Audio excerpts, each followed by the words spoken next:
Hello everybody, welcome to the third weekend of the FIA ETRC Digital Championship. This is David Addison and this evening we are off to the Slovakia Ring. It's been a mainstay of the real world truck racing championship for many seasons. Last year there were reverse grid wins for Antonio Alba and also for Sasha Lentz, and they are both within the entry for the two races that we have coming up this evening. Can anybody, though, beat Norbert Kish? He has been just outstanding. 2 pole positions set through the Super Pole qualifying sessions and 4 race wins. Doesn't matter whether it's from pole or from 8th on the reverse grid. Norbert Kish has just been unstoppable so far this season. Pressure is on the others because not only do they want to win, they also want to try and stop him pulling away in the championship, in the title race itself. Well, we'll find out this evening whether anybody can stop Norbert Kish. Qualifying is already underway. The trucks are on track. Let's go and catch up if we can with what's going on, because it's that man Kish that's been the quickest thus far, from Sasha Lentz and then Teo Calve, currently running as third fastest. Teo Calve, who in the last 10 days or so passed his HGV test. So not only can he race a truck, he is now able to go and drive one on the road as well. And Teo Calve is going to be a man to watch, of course, as ever in the 2 races here. So too, Jonathan Andre. Now, he's the team manager for the LAN truck racing team because Anthony Janiek is busy running his kart centre now that the real world is opening up a little bit in different parts of the world. So Anthony Janiek is busy doing that, but to fulfill the entry, his team manager, Jonathan Andre, will drive the LAN truck racing entry, and he's actually doing a very good job as well within the qualifying session as it stands. Björn Teichhaus, who drove in the Mittelrhein Cup at the ADAC's German Truck Grand Prix last year, he takes over Irving Klein-Nagelvort's truck because the Dutchman has got to go back to a real job. He's got to go back to hauling and driving, so he can't take part. So the truck is in the hands of Björn Teichhaus for this evening. And then you've got Jose Eduardo Rodriguez back once more, and he's running in the top 6 in this qualifying session in anticipation of the first of the 2 races that we have coming up over the course of the evening. 2 25-minute races plus 1 lap. But as I say, the trucks are already out on track.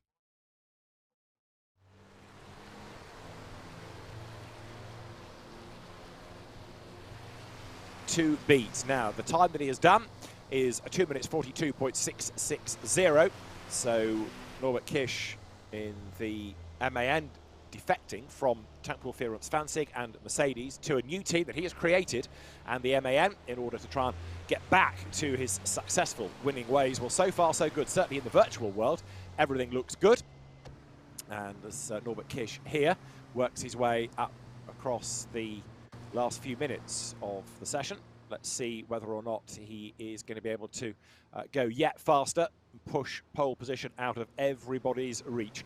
Well, he's 0.8 of a second up right now on Sasha Lentz, so the gap is down a little, but even so, Norbert Kish from pole position, a dangerous combination really as far as the opposition is concerned, because he's just been so good over the course of the season itself. The Slovakia Ring circuit, tight, twisty. It's got this wriggling infield section. There is a fast element to it, but largely you're always working. Number 30 is under investigation, we understand, from race control, that being Sasha Lentz. So Sasha potentially is in hot water already for doing something that he shouldn't. And in the last 3 minutes or so of the session, there is Norbert Kish rumbling his way down towards the Sasha Lentz, 0.8 of a second adrift as far as the session is concerned. The track itself, 14 turns, and it's a long pit straight down to a long right, then a long fast section through the fast right of turn 2. But once you get up to turn 3, then you're into this almost paperclip style infield. Norbert Kish goes across the line, and a 2:42.660 keeps him ahead of Sasha Lentz. But there, Jonathan Andre up to third. Now, Anthony Janiek has done a really good job in that rig thus far. It's the MAN, the yellow MAN of the LAN truck racing team. But Jonathan Andre, the team manager, having his first outing in the virtual truck racing world, looks to be taking the job to the opposition here. It's good effort that has been put in thus far, and as he gets a bit more seat time, don't rule him out. 4th fastest he was, 3rd fastest he now is, having just got up ahead of Teo Calve.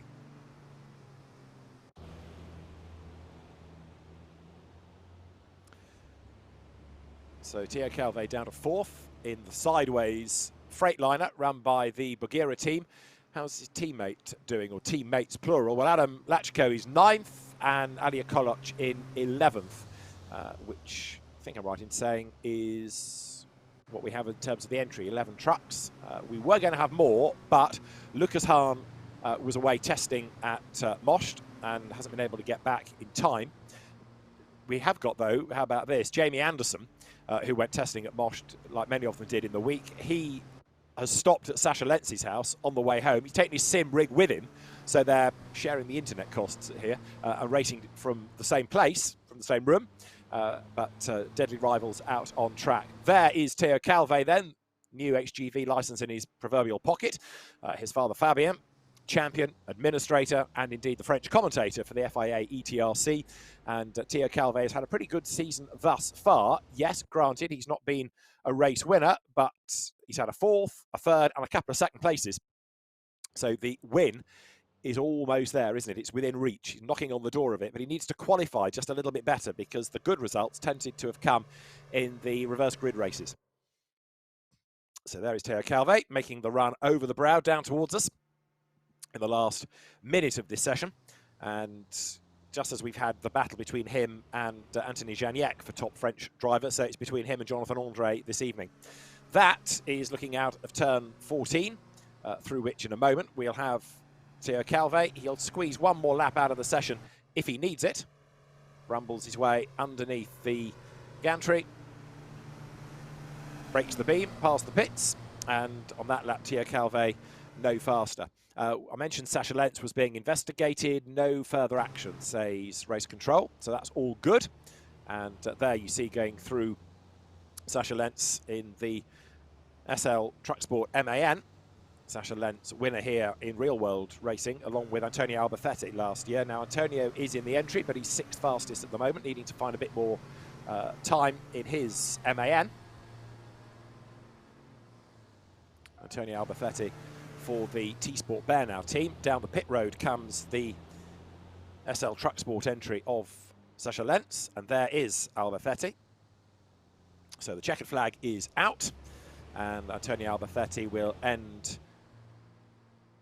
7th fastest in the end, 6th fastest in the end, 7th fastest in the end, yes, behind Rodriguez, just losing out at the very end. Bjorn Tyhouse has done a good job, actually, for somebody that we've not seen in the championship thus far, and the late addition, as it were, to the ranks, the Dutchman in Erwin Klein-Nagelvoort's rig, and coming out for 5th in the times. Good effort being put in that session. There is Jose Eduardo Rodriguez, who has drawn attention to himself for myriad reasons this year. Partly quick driver, but also because he has been in hot water with the officials for his driving standards and his propensity to ignore track limits. And so he's under strict observation this week. And he has thus far been impeccably behaved, we're glad to say. He is currently 5th fastest in the times. Is there going to be an improvement before the very end for him? I don't think there is. Looks like he's possibly just slacked out of this last lap.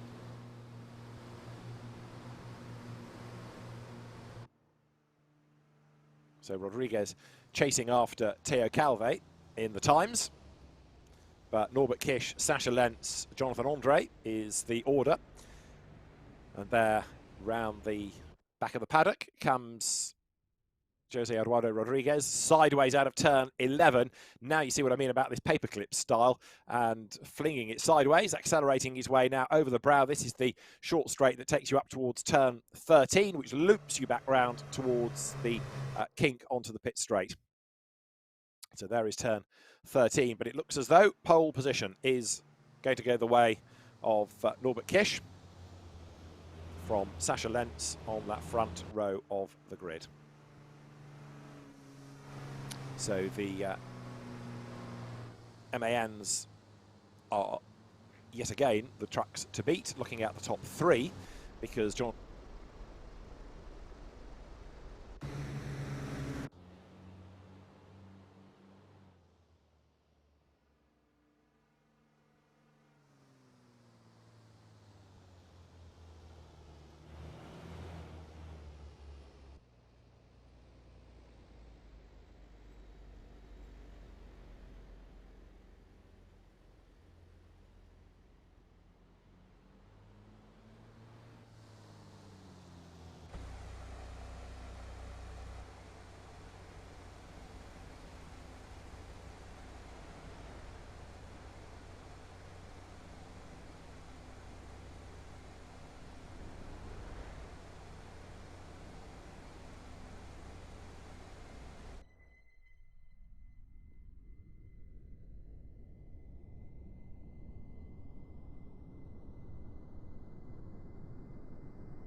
all good to go. And very shortly, we'll be back on track with the first of our 2 races with Norbert Kisch, of course, the man starting from pole position. Now, race control sends more messages, which suggests a warning for Norbert Kisch, in fact. Now, that might have been for track limits. It may have been for driving standards, but track limits tends to be what gets people into hot water. So Norbert Kisch will, at least the session is at an end now, have to keep his nose clean, but it won't affect, I don't think, the time that he has just set in order to take a 3rd pole position in a row. Nobody else has come out of a qualifying session with the top time thus far. So Norbert Kisch, the fastest from Sacha Lenz, Jonathan Andre 3rd, and Theo Calve 4th fastest. 5th quickest, Jamie Anderson, and then 6th fastest, looking at lap times, Jamie Anderson. Sorry, not Jamie Anderson. I'll tell you what, Bjorn Tyhouse is next in the order, but that will just sort itself out before we get to the first of our 2 races, once the officials are happy with everything that's just unfolded throughout qualifying. Jose Eduardo Rodriguez will be worth watching. So too, Adam Lachko, still adapting really, as he said to us after the 2nd weekend at Misano, to the art of sim racing. He's getting there. He's getting a little bit more confident in it. There are others, though, who have adapted to it very easily indeed. Norbert Kisch, don't forget, before he went into real-world car racing and a multiple one-make saloon car champion, he was a sim racer. So he's going back to his roots in many ways, and he's got that good background as well of sim racing from many, many seasons past. Now, the Slovakia Ring circuit is always a popular venue, always gets not only big real-world crowds, but also some spectacular racing. Let's have a quick look at the Slovakia Ring circuit.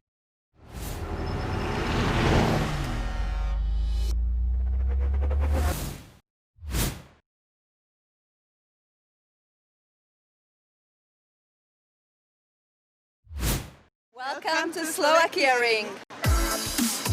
The Slovakia Ring, around 6 kilometres in length, with 6 left and 5 right-hand corners, 1 chicane and 7 straights. The start-finish straight is 900 metres long and 20 metres wide. It's the 3rd stop on this year's FIA European Truck Racing Championship calendar.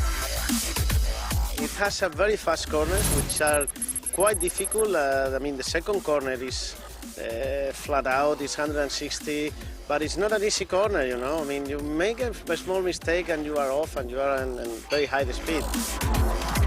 There is always a lot of interest in race tracks, and this time many Slovakian fans came from the capital, Bratislava, which is around 40 kilometres away.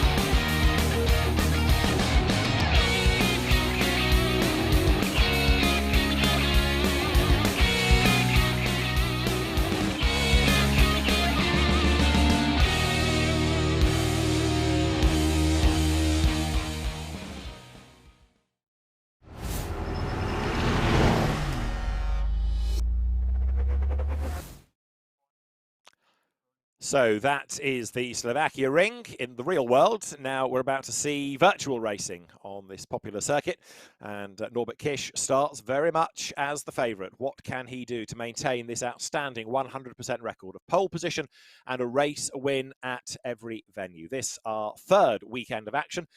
The next stop in just a week's time, just to think about the calendar, is the Nürburgring. Then we go to Most, to Zolder, to Le Mans, and mid-August, August the 16th, the virtual championship, the digital championship, will finish at Jarama. But of course, week by week by week, we get closer to unlocking real-world racing, and the real-world ETRC calendar, of course, worth keeping an eye to. The team's back out this week running, doing some testing at Most, and that, I think, has fired everybody up, looking forward to the start of real-world racing. But that's not to say that they're not taking this evening seriously. Certainly Norbert Kisch means business, doesn't he? With yet another pole position. And he will line up then on the front row alongside Sacha Lenz. The 2nd row, Jonathan Andre, the Lion Truck Racing Team manager, and that's a very impressive debut. He's got Theo Calve alongside him in the French contest. And then we have on the third row, Jamie Anderson and then Bjorn Teichhaus. We'll come to the grid in a moment. First, though, let's head to the FIA ETRC digital showroom.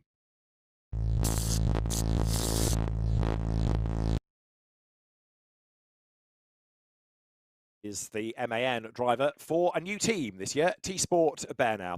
The Formula Ford champion. He has raced in Formula 3, Formula 3000, in Super touring cars for Opel, for BMW and for Alfa Romeo.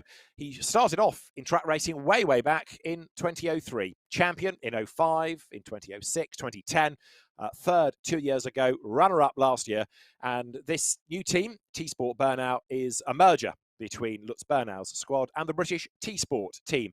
Antonio Alba is another driver who's spent quite a bit of time practicing over the last few weeks for virtual track racing, digital track racing, and bit by bit, he's getting himself closer to the front of the grid. Let's see whether he is going to be a factor this evening. But certainly, I think Antonio Alba, you discount at your peril, particularly when we get to the reverse grid race, because from there he's going to be a man to watch, no question about it. Number 2, Antonio Alba. Working our way through the entry list, 15 is driven by Bjorn Teichhaus. Now this is the truck of Erwin Klein-Nagelvoort. Erwin not able to race, so he hands it over to Bjorn for the purposes of this evening. Bjorn Teichhaus, who has raced in real-world track racing, limited amount, but he's done the ADAC Mittelrhein Cup, which is the mix of Dutch and German and British truck racers at the ADAC Truck Grand Prix. And he drove there last year. I think I'm right in saying he's also done stop-go competitions. Bjorn Teichhaus then starting 6th on the grid for race 1.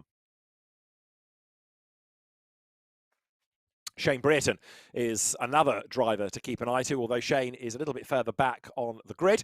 Shane came out of oval racing in the UK, saloon stock cars, national hot rods, then ASCAR, the series for NASCAR style cars that ran at Rockingham. He drove in the European equivalent, the late model stock car series. He's raced in pickups, but came into track racing first in the British, then the European Championship back in 2016. He was a winner at Most in 2017, and indeed he won here in the Slovakia Ring races 2 years ago. Shane Brereton in his MAN number 17. Now, no ETRC digital grid would be complete without the fleet of Bagheera Racing Freightliners. Teo Calve drives number 20. Teo, who, having passed his baccalaureate exams, dashed off to race in the ADAC Truck Grand Prix a couple of seasons ago. Son of organizer, racer, broadcaster, administrator Fabien Calve, and he began as a 16-year-old. He's a former motocrosser. He's also raced in the French Championship, being third in that 2 years ago. Now he's an HGV license holder, and as far as this championship is concerned, Teo Calve third behind Sascha Lentz and championship leader Norbert Kish in the number 20 Bagheera Racing Run Freightliner.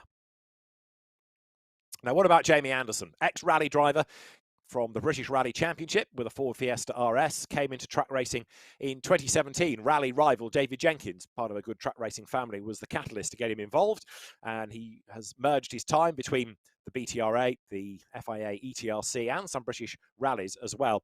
But the Anderson Racing MAN, well, Jamie's business is in the commercial vehicle world, so where better than to showcase the company than in European truck racing. And Jamie has been quick but a bit unlucky. He's 6th in the championship, equal with Jose Eduardo Rodriguez after the first 4 races. Number 23, Jamie Anderson in his MAN. Another second-generation racer, again, for the Bagheera Racing squad in the Freightliner is Alia Koloc. She began 16 years of age from karting and is due to race within the FIA ETRC this year. Trouble is, can't get racing just yet. So the digital championship is the focus of attention. Her father, Martin, is a European champion, and Alia Koloc has ended up on the front row for the 2 reverse grid races. Let's see then how she fares over the course of this evening. Number 29, the Bagheera Racing Freightliner with the pink mirrors. The pink back is that of Alia Koloc. Sascha Lentz is another second-generation racer, but Sascha himself started off in national events before moving to the FIA ETRC, 5th in the championship last year. Perennial underdog, real fan favourite, and bit by bit has been getting quicker and quicker and quicker. So the real world podiums became wins, and he really has been the nearest opposition to Norbert Kish all the way through these opening 4 races in the SL Truck Sport MAN number 30. But this is the truck that everybody has to stop somehow. The Revesh TRT MAN of Norbert Kish, the man who came from success on Sims to one-make saloon car success in the real world. Norbert Kish, the championship leader, Opel Astra racer, Hungarian Clio Cup champion, SEAT champion, Suzuki champion, double FIA ETRC champion 2014-2015. And seemingly is going to be the first FIA ETRC digital champion, because the rest are struggling right now to combat Norbert Kish. He has 80 points in the championship to the 54 of Sascha Lentz. He's got a healthy championship lead already aboard number 40 MAN. 38 is Jose Eduardo Rodriguez, the 3rd generation of the Rodriguez truck racers, and he has been fast and he's been feisty over the course of the season. Jose Eduardo Rodriguez then under observation this evening for his earlier driving standards, but if he keeps out of trouble, he's going to be one to watch, undoubtedly, because he's a fiery competitor and is certainly capable of running up near the front in the Robo Connaught MAN number 38. Adam Lachko, FIA European Truck Racing Champion in 2017, karter, saloon car racer, GT racer, Porsche racer, and moved to truck racing back in 2003. But he's been an experienced competitor over the last few seasons. As I say, the champion back in 2017. Now, it's fair to say that Adam has not yet really got his hat on with digital truck racing, but he's getting there. He's getting quicker all the time.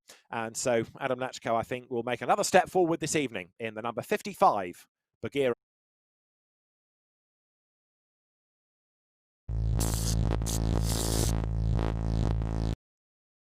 So that's a look at who's who, the majority of the field. And of course, add to that the likes of Jonathan Andre with the Lahn Truck Racing MAN. There is also the addition of, for tonight, Bjorn Tahaus for Erwin Klein-Nagelvort's squad.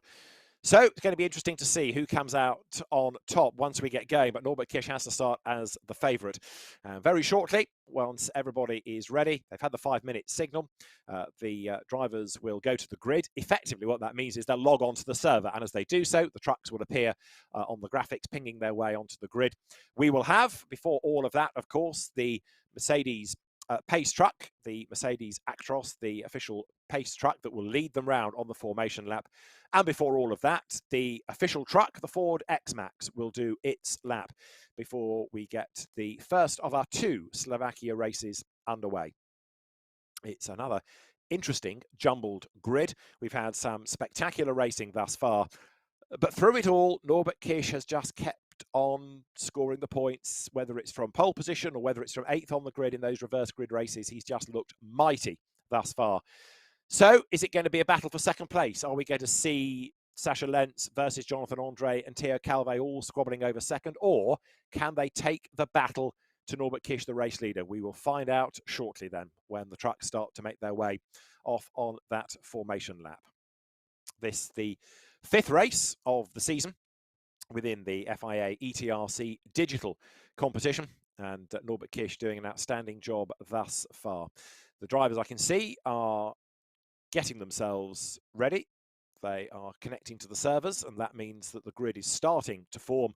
When everybody is there, then we should be good for our formation laps. And then this first of our 2 races will be good to go. It's going to be Norbert Kish from pole position, and with him at the front of the grid, Sascha Lentz. Now, remember that Sascha's season has been good, but not as good as that of Norbert Kish. If you look at the race results that Sascha has had, second, third, mirror images from the Hungaroring and Misano race results. Well, Norbert Kish has been mirroring that, first. So Sascha and Theo Calvé have been the main opposition to Norbert Kish over the previous races. What can they do to stop him here? the Slovakia Ring with that long, fast pit straight. Long, fast sweep round turn 1, turn 2, and then heavy braking at the end of that section into turn 3 and the fiddly infield section to really focus the driver's attention. And it won't be long before we'll find out who is going to come out on top over that first run into turn 3 once we get race 1 underway. 25 minutes plus the lap. Just to remind you why that is, the platform on which the FIA ETRC Digital works has to incorporate the pace lap as, if you like, a lap within the duration. So that's balanced by putting a lap on at the end. The pace truck, the Mercedes Actros truck, is not built into the game. It has a real-world driver who does that one lap just as the pace truck driver in the real world does the lap, and then peels into the pit lane ready to get the rolling start underway.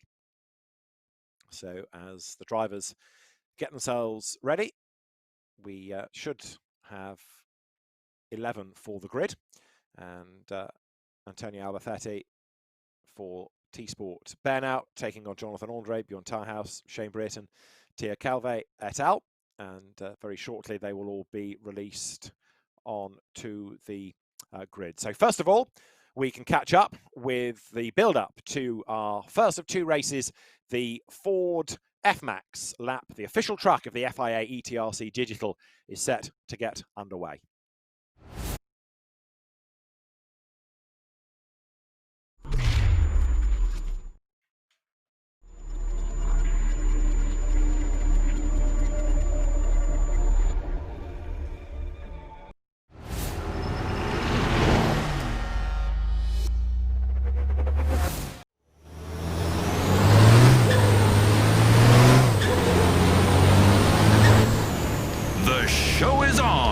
Start your engines. FIA ETRC is ready to race.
Calve get back onto terms with Jonathan Andre. He's also got, don't forget, Bjorn Tyrhouse not that far behind in that 6th spot as they accelerate their way now towards us once more. Calve, you get the feeling, made a tiny error rather than losing pace because he's staying with Andre. He and Janiak have been evenly matched this year. Put a different driver into the Lion Truck Racing MAN. There's no real difference. They are still together on track.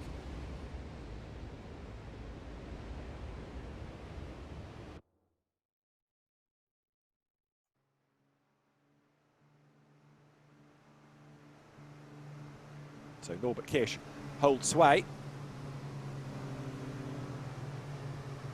Through they turn once more with their look. The leading MAN just starting to edge away ever so slightly. Theo Calve down in that 5th place now. What can he do about Jonathan Andre? What can Andre do about Rodriguez? Ideally, they'd like to work together, I suspect, here and see if they can get one of them on the podium. But Bjorn Tyrhouse, who is throwing the Scania around in great style in that 6th spot, is not that far behind. Now, it might be his only outing in the championship. He's nothing to lose here. He's throwing everything at this as they come across the timing line once more. And there, look, Calve closing up onto the back of Jonathan Andre as they break for turn 1. So Norbert Kish currently is the race leader. The advantage when he crossed the line was 1.7 seconds. Lentz is in 2nd place. Rodriguez 3rd, 4th, Andre 5th, Calve. And then for 6th spot, Tyrhouse. And you can see the gap between the leading sextet and Adam Lachko, who's got himself back ahead of Shane Britt. And 7th and 8th they are. Antonio Albacetti, who was badly delayed on the opening lap, is 9th. Jamie Anderson, who was badly delayed on the opening lap, is 10th. Ali Koloc, who we saw going off into the gravel, down in 11th place. And 12th. Truck, as it says on that leaderboard graphic, isn't called the pace truck that's in the pit lane. Don't think we've lost anybody. There, way out wide goes Calve. Understeer is going to cost him a length or so against Jonathan Andre. Look back though now. That was Calve's rear view at Tyrhouse. This is the front view. Jonathan Andre just up the road ahead of him.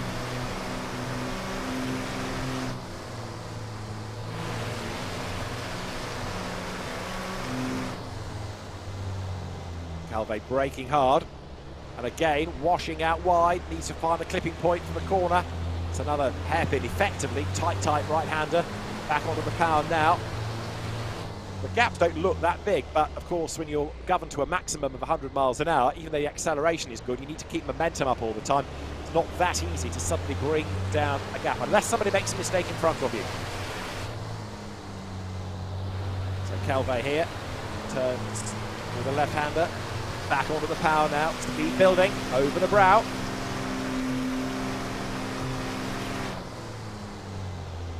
Brakes hard, sharp left here.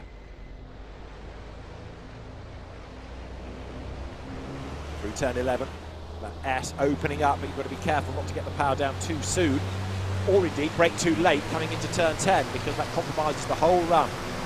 And especially with that almost Zolder-esque chicane and then a climb, you don't want to lose momentum. Over the brow they have come then. Down the back straight, heading into turn 13. Stand on the anchors. Brake as late as you dare. You're turning and then braking. And again, Calve fighting this bonneted truck. Back trying to step out of line all the time. Back under the power. Goodyear rubber, of course, on which they run in the virtual and real world championships. And then power their way out of the kink over the line. Past the impressive pit complex. Down towards turn 1. And right now, Joshua Lentz a fraction closer. A second and a half the advantage when they went over the line.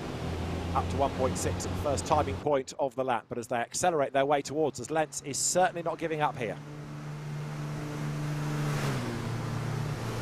There he is in 2nd spot. And definitely getting away from Rodriguez, who is definitely being caught now by Jonathan Andre. So that's another gap coming down and down and down. So for 3rd place, it's going to be 2, possibly 3. No, Calve's fallen away too much. So certainly it's the MANs. Rodriguez versus Andre for 3rd and 4th places. Slightly surprised that Calve is running better than this. The Freightliner there goes past us, but the almost historic class Scania in the hands of Bjorn Tyrhouse is not that far behind. The ring that we saw Erwin Klein-Nagelvoort drive at the start of the season. Erwin Klein-Nagelvoort having to go back to real-world duties now. So he is taking over the truck.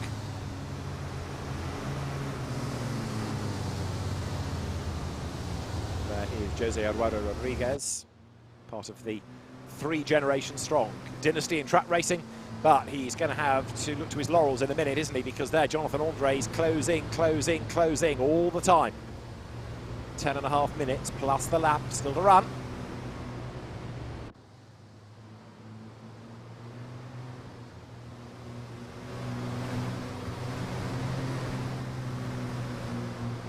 There, going past is Rodriguez.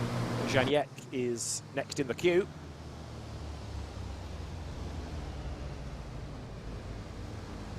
I don't mean Janiek, I mean Janiek's rig in the hands of Jonathan Andre, forgive me. Andre has made an impressive debut thus far, and he might yet get himself on the podium, because the way that he's closing up onto the tail of Rodriguez here suggests that he's got the pace. He's also applying the pressure.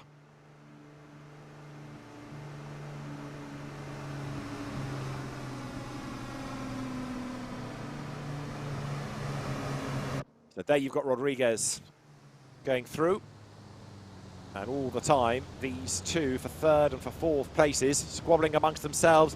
That means they're losing touch slightly with Sascha Lentz in second place. Lentz was 11 tenths only, now 12 tenths back from Kish, which means it's come down from the start of the lap. So don't rule out a challenge being made here by Sascha Lentz. It might be Norbert Kish just toying with Sascha Lentz, but as they come over the line, Lentz does have a chance, that's for sure. Through they go. There's Rodriguez in that third place. Jonathan Andre in fourth as they head down towards turn one. Is Andre close enough to have a go? Don't think he is. Not there, but not for the want of trying. 9 minutes on the clock. Rodriguez deeper into the corner, but then takes a tighter line, cuts across, doesn't he? Throws it in. Andre perhaps was smoother in, but he's more sideways on the way out, so that's going to balance pretty much. Calvé still there in fifth place.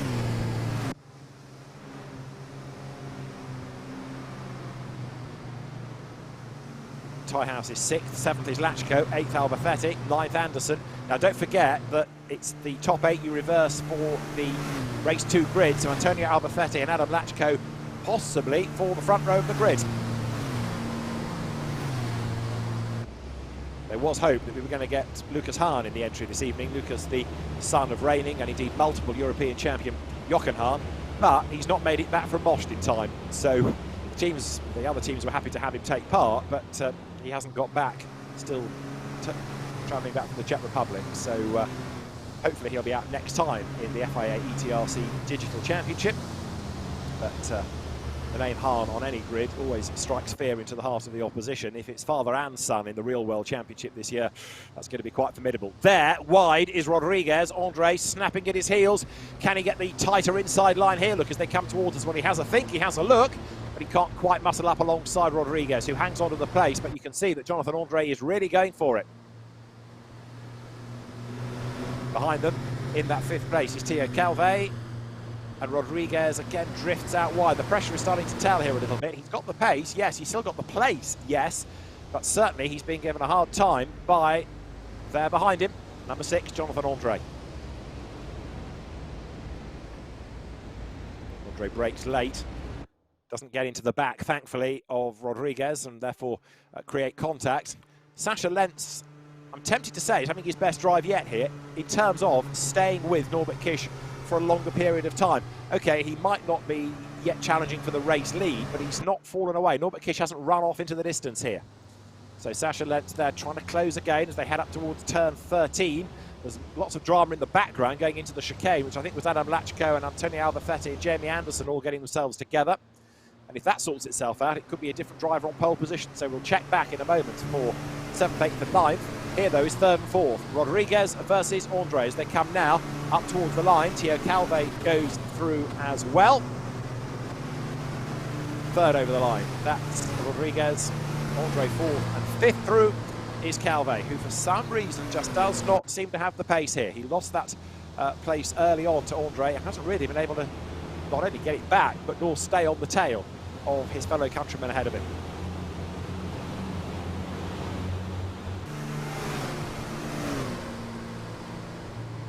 So Lentz goes through.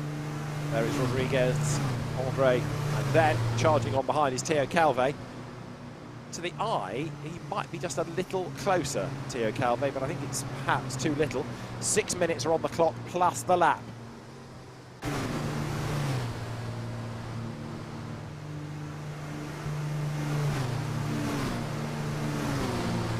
Over the brow goes Calvé, and then you stand on the anchors, turn onto the infield. Well, there's the lead battle. Norbert Kish with the margin hovering at around a second from Sascha Lentz. The SL Truck Sport entry chases on behind Norbert Kish, but with 5 minutes and change plus a lap to go, can he get close enough to make a move? Don't forget that if things stay as they are, these two are going to be coming up as they have done in previous reverse grid races from the 4th row. You take the top 8 and reverse it for race 2. We'll have a quick break between the races for race control to analyse any incidents, and that in turn, of course, might affect penalties and therefore the grid going into race 2. So there'll be that interval between the races. And over the brow, there goes the race leader. Norbert Kish up the road. You were looking out of the front of the Sascha Lentz truck. There is Sascha Lentz, number 30, into the chicane, turns 10, 11 and 12. Jonathan Andre, in the meantime, is right back onto the tail of Rodriguez here, who goes a little deeper into the corner. Now, does that compromise the run through 11 and therefore through 12, and does it give renewed hope to Jonathan Andre? The two of them together here. Over the brow they come. Shane Brereton and Jamie Anderson getting themselves together there. Look, and Anderson is the one that comes off worst, off into the beach, into the gravel. So Jamie Anderson, who had got himself up into 8th place, is not in 8th place anymore, and that potentially means that he's going to drop away from benefiting on that reverse grid. And there is a 5-second penalty being given to Theo Calvé. So that is for contact with Jamie Anderson on lap 1. So Theo Calvé gets a 5-second penalty. Is that going to drop him a place in the race? Where is Bjorn Teichhaus in the background? It's going to be close, isn't it, between those two? It's 4 seconds at the moment. So Theo Calvé goes through, but if the penalty is applied, then he's going to fall back a place. He'll be benefited, of course, on the reverse grid, but he'll lose points for places within the championship. 3.5 minutes plus a lap. What's the lead gap? It's under a second, in fact, as they went over the timing line. It's just crept up a little bit in the next sector point, but Sascha Lentz is throwing everything at this. There's the fight for third that is not resolved either. Jose Eduardo Rodriguez keeping Jonathan Andre at bay.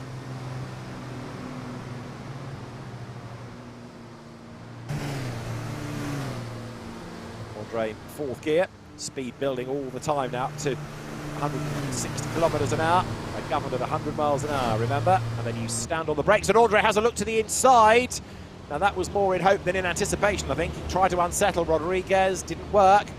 Shane Brereton, after that contretemps with Jamie Anderson, has dropped back a spot, then gains it again on the next timing point ahead of Alien Koloc. Antonio Albafetti, though, is 8th. That's pole for the second race, and Koloc and Brereton are trading 9th and 10th places now. Right, Andre, can he find a way past Rodriguez for the virtual podium at the end of race 1? He can't do much more other than punt him out of the way here, and this could be the moment where Rodriguez cracks under pressure because he was way wide through turn 11. That's going to compromise him into the next corner. Look, and he's all crossed up here. He's going to go out wide, and Jonathan Andre will seize the opportunity. Job should be done. Yes, he's got the line on the inside line.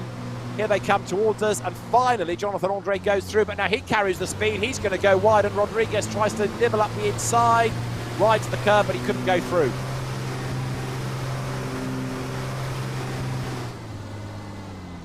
Brake hard. Turn now into turn 10. Here the engine note disappear virtually as they have to be so careful with the power, almost coast through the chicane, and only now really get back onto the loud pedal.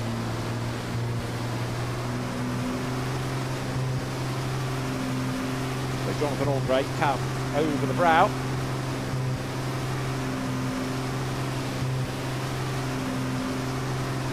Is it all too little, too late as far as gaining any other places out of this opening race are concerned? Let's see.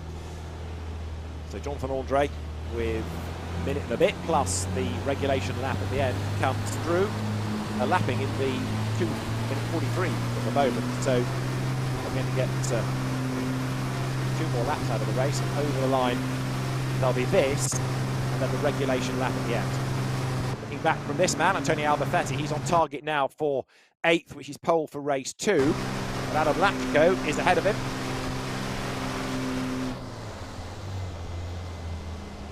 And Alba almost into the back of him, look, as they come now through turn 13. Absolutely together, these two. Antonio Alba tries to pry the door open. It's strange to talk about European champions struggling in sim racing and being down in 7th and 8th places, but that's where they are. Lachko and Alba nose to tail over the timing line now. And off the road, Adam Lachko back on again. I think that was a netcode problem he had, so he's still there, still in the race. Adam Lachko now goes down towards turn 1, and he's got Alba on his tail. Look, Alba brakes late, scrabbles into the corner. Come on, Adam, he says, gives him the hurry up, gets into the back of him. So this is the dispute for the front row for race 2, depending on who's going to be on the inside or the outside. Norbert Kish still the race leader, and he's just starting to extend the advantage once again over Sascha Lenz. There is Kish.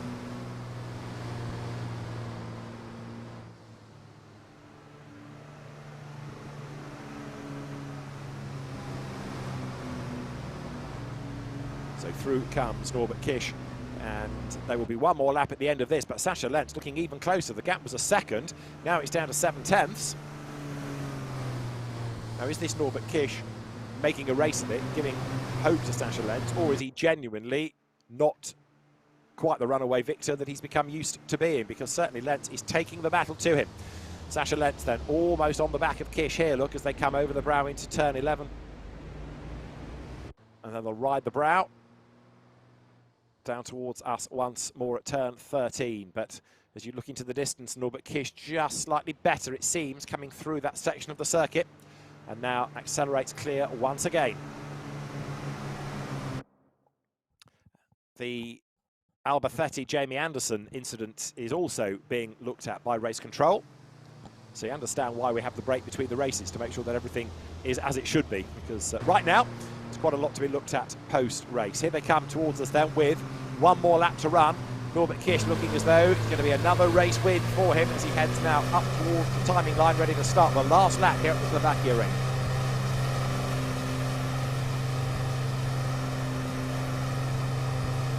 .160 kilometres an hour, just creeping up to 161, but really he can do no more with the top speed governor on these trucks. Can't go any quicker.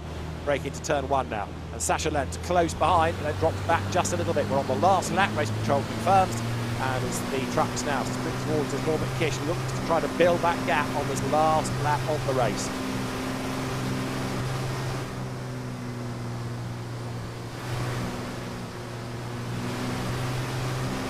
Kish on the power. Sascha Lenz 9/10 of a second back. Now where are we in relation to Calvé and Tauhaus? I think the 5 seconds is going to put Theo Calvé behind Bjorn Tauhaus at the end of this race. So 5-second penalty for Calvé for contact on the opening lap of the race, and it's going to cost him a position, it's going to cost him points here. So there through is Kish and Lenz. The gap to the eye is less, but it's been elasticated all the way through this race, and there's just been no opportunity, really, for Sascha Lenz to get close enough to mount a challenge. But the reverse grid is going to be, as ever, fascinating. It's going to be elbows out. Here they come. Still running towards us with Lenz close, but then he gets the power down and the back just starts to sprint out a little bit. Lachko goes ahead of Alba. The recovering Jamie Anderson is in all of this as well. And this, don't forget, 7th, 8th, 9th has a huge impact on race 2, because in the mix of all of this is pole for the second race. Lachko on the inside line. Anderson tries to get up alongside Antonio Alba. They lean on each other. They almost merge, but Jamie Anderson is going to go through, is he? Yeah, but he's on the wrong line for the next corner. So Antonio Alba goes through on the inside line, retakes 8th, retakes pole for the reverse grid race. So there, Adam Lachko hangs on to position, but only just. And behind, it's Alba just clear of Jamie Anderson, but that's not done and dusted just yet. Meantime, Norbert Kish is almost done to make it 5 wins from 5 races in the FIA ETRC Digital. He's making his way now up towards turn 13. Sasha Lentz, well, he's close, but he's not going to get close enough unless Norbert Kish has a big problem here. Sasha Lentz set for second position, but Norbert Kish is going to make it 5 out of 5. 2 wins in Hungary, 2 wins in Italy, and he will win the first race at the Slovakia Ring. Checker flag is ready, and Norbert Kish comes across the line then to win race 1 here, with Sasha Lentz taking second. Third across the line is going to be Jonathan Andre. Norbert Kish starts to celebrate.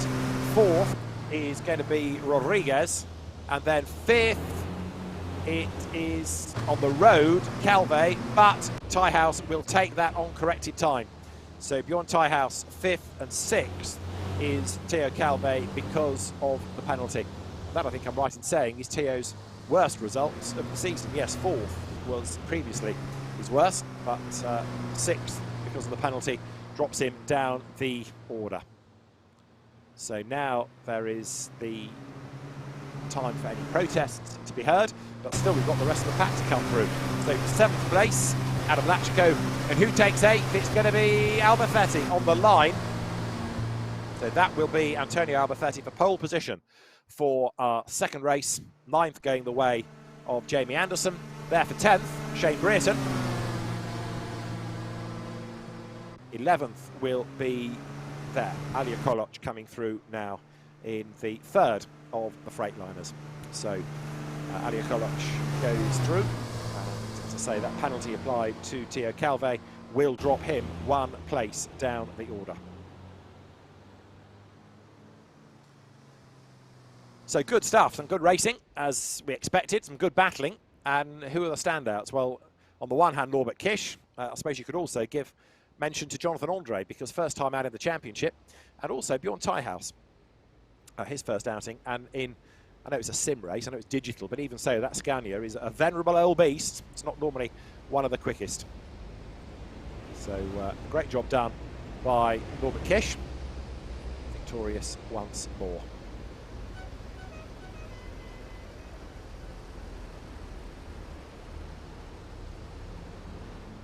So Norbert Kish victorious, and by, in the end, only 4/10 of a second. It was a relatively narrow margin. We'll find out in a moment, maybe, whether he was toying with the opposition or whether that was genuinely as quick as he could go. But it's a narrow winning margin. Norbert Kish has been much more dominant over the course of previous races. Norbert, we meet again. Getting bored of talking to me, I suppose, after all these wins. But well done. Tremendous job. Great win. 5 in a row. Well done. Thank you very much. Thank you. Now, this time, the winning margin that you had was only 4/10 of a second. Was that you driving within yourself, or does that suggest the opposition is getting quicker and getting closer? Yeah, for sure, everybody's getting quicker and they are getting closer. Now, you could see in the qualifying, it was also a lot tighter, and yeah, Sasha is doing really well. And yeah, you know, okay, maybe I could have gone, you know, a little bit faster, you know, but I wanted to take it safe, you know, because there is usually a lot of penalties for track limits and everything, you know, so I was just taking care of being inside the white line, you know. This looks like a really interesting circuit, whether it's for a car or indeed for a truck. You know, you've got some really fast bits, and then that infield, it's so tight and twisty. What's it like for a driver? Yeah, Slovakia Ring is a really special circuit, you know, a lot of fast turns, which is like almost flat out, but not really flat out. So that's hard on the front tires really much. So you have to take care of that in the fast sections.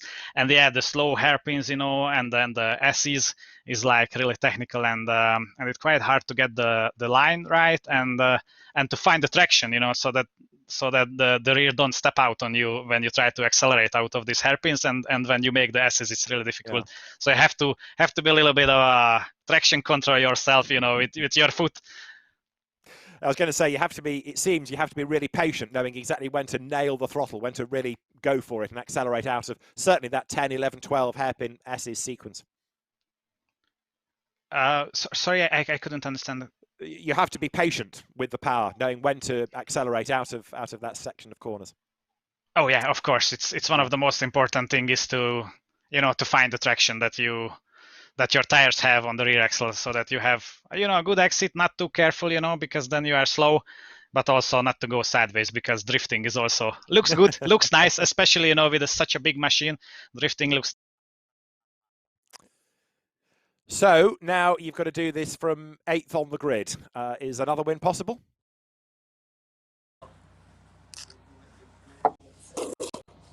Hallo?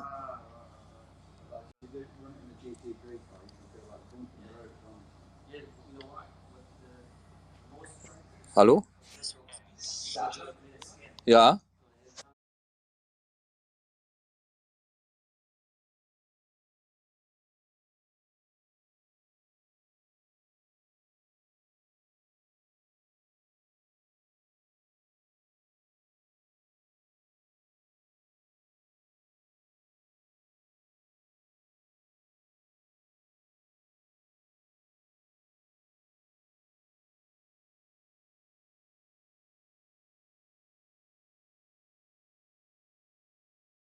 Get themselves maybe a drink, and equally the team in race control will have a chance to go through all of the data, all of the incidents that might need reviewing after that opening race, and then we'll have a grid for race 2, which should have Antonio Alba on pole position, of course, by being 8th in the opener. So the semi-reverse grid should put him up to pole position going into the second race of the evening. But Norbert Kish from 8th. What about Theo Calvé for race 2 honours, starting on the second row?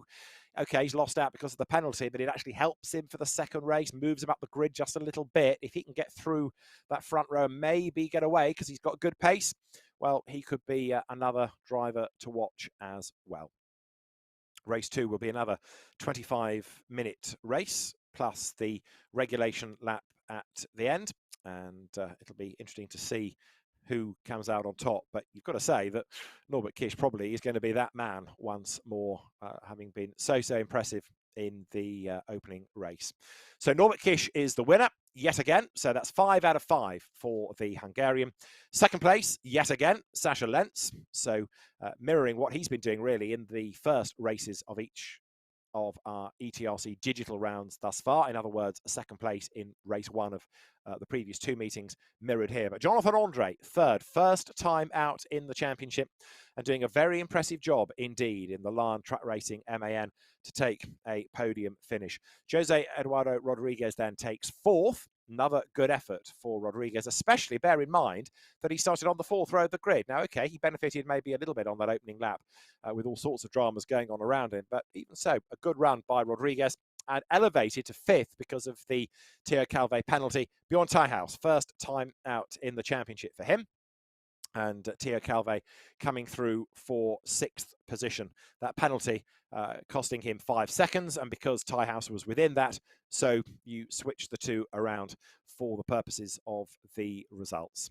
7th, Adam Lachko then, so he's going to be on the front row of the grid going into race 2, but Adam's still struggling for pace seemingly against the likes of Norbert Kish, Sascha Lenz and others. And so too, the man that was going to be 8th in race 1 and therefore pole position for race 2, that is Antonio Alba, and he will start on the front row, as he did in Misano, hoping for better fortune. And then you've got those that miss the cut, that don't benefit from the reverse grid. Jamie Anderson will start 9th, frustration for him. Shane Brereton 10th, and Elliot Koloch will be 11th on our race 2 grid. So that is therefore the classification provisionally at the end of race 1, and barring any further penalties that need addressing, because there are 1 or 2 investigations that will go on in the next 10-15 minutes or so, that should be the grid pretty much based on those results for our second race of the evening. But again, Norbert Kish looking so strong. What can they do to stop him in the second race of the evening? So, looking to see if we have any further drivers to join us in the streaming room. The answer for the moment is no. So, I think what we shall do is look forward to the second race, catch our breath. We'll let race control look at any further incidents. We'll have a quick break here and make sure you don't go far. Ready for the action, the reverse grid action for race 2 here from the Slovakia Ring in the FIA ETRC Digital.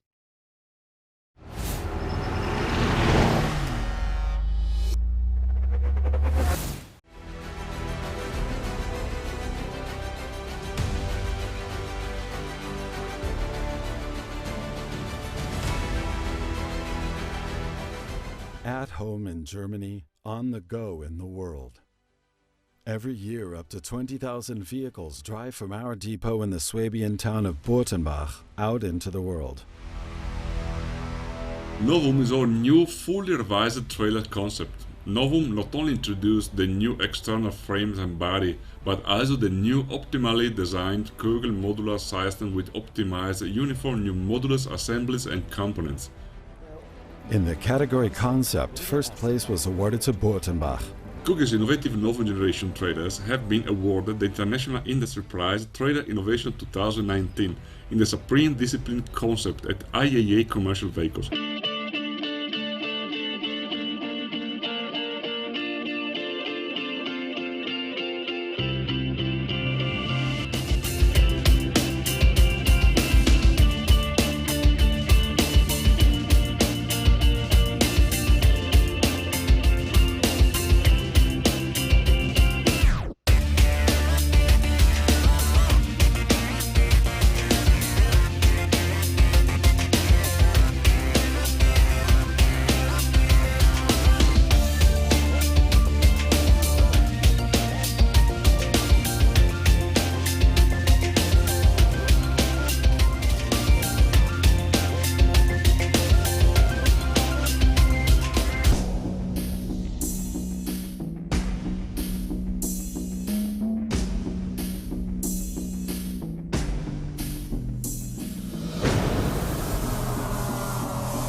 Our mission is to move your freight, thereby making our contribution to your profitability, so that your cargo arrives quickly, safely, and efficiently. Today, tomorrow, always.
At Goodyear, we understand the challenges of business. Your fleet is out on the road working hard, and you need tires you can rely on. Tires that are more innovative, more advanced, more versatile, and most importantly, better for business. Introducing the new K-Max and FuelMax Gen 2 range. K-Max Gen 2. Superb mileage, optimal fuel efficiency, and better all-weather capability. Excellent mileage levels, significantly improved traction throughout the tire life. And FuelMax Gen 2. Exceptional fuel efficiency, increased mileage, and better all-weather capability.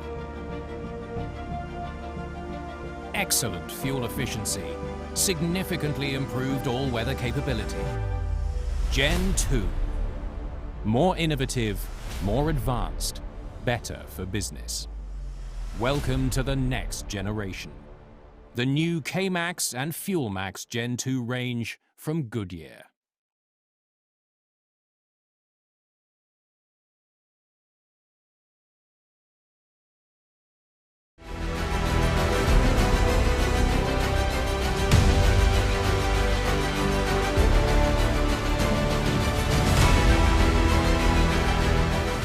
At home in Germany, on the go in the world. Every year, up to 20,000 vehicles drive from our depot in the Swabian town of Burtenbach out into the world. Novum is our new fully revised trailer concept. Novum not only introduced the new external frames and body, but also the new optimally designed Kugel modular system with optimized uniform new modulus assemblies and components. In the category concept, first place was awarded to Burtenbach. Kugel's innovative Novum generation trailers have been awarded the International Industry Prize Trailer Innovation 2019 in the Supreme Discipline concept at IAA Commercial Vehicles.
Our mission is to move your freight, thereby making our contribution to your profitability, so that your cargo arrives quickly, safely, and efficiently. Today, tomorrow, always.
At Goodyear, we understand the challenges of business.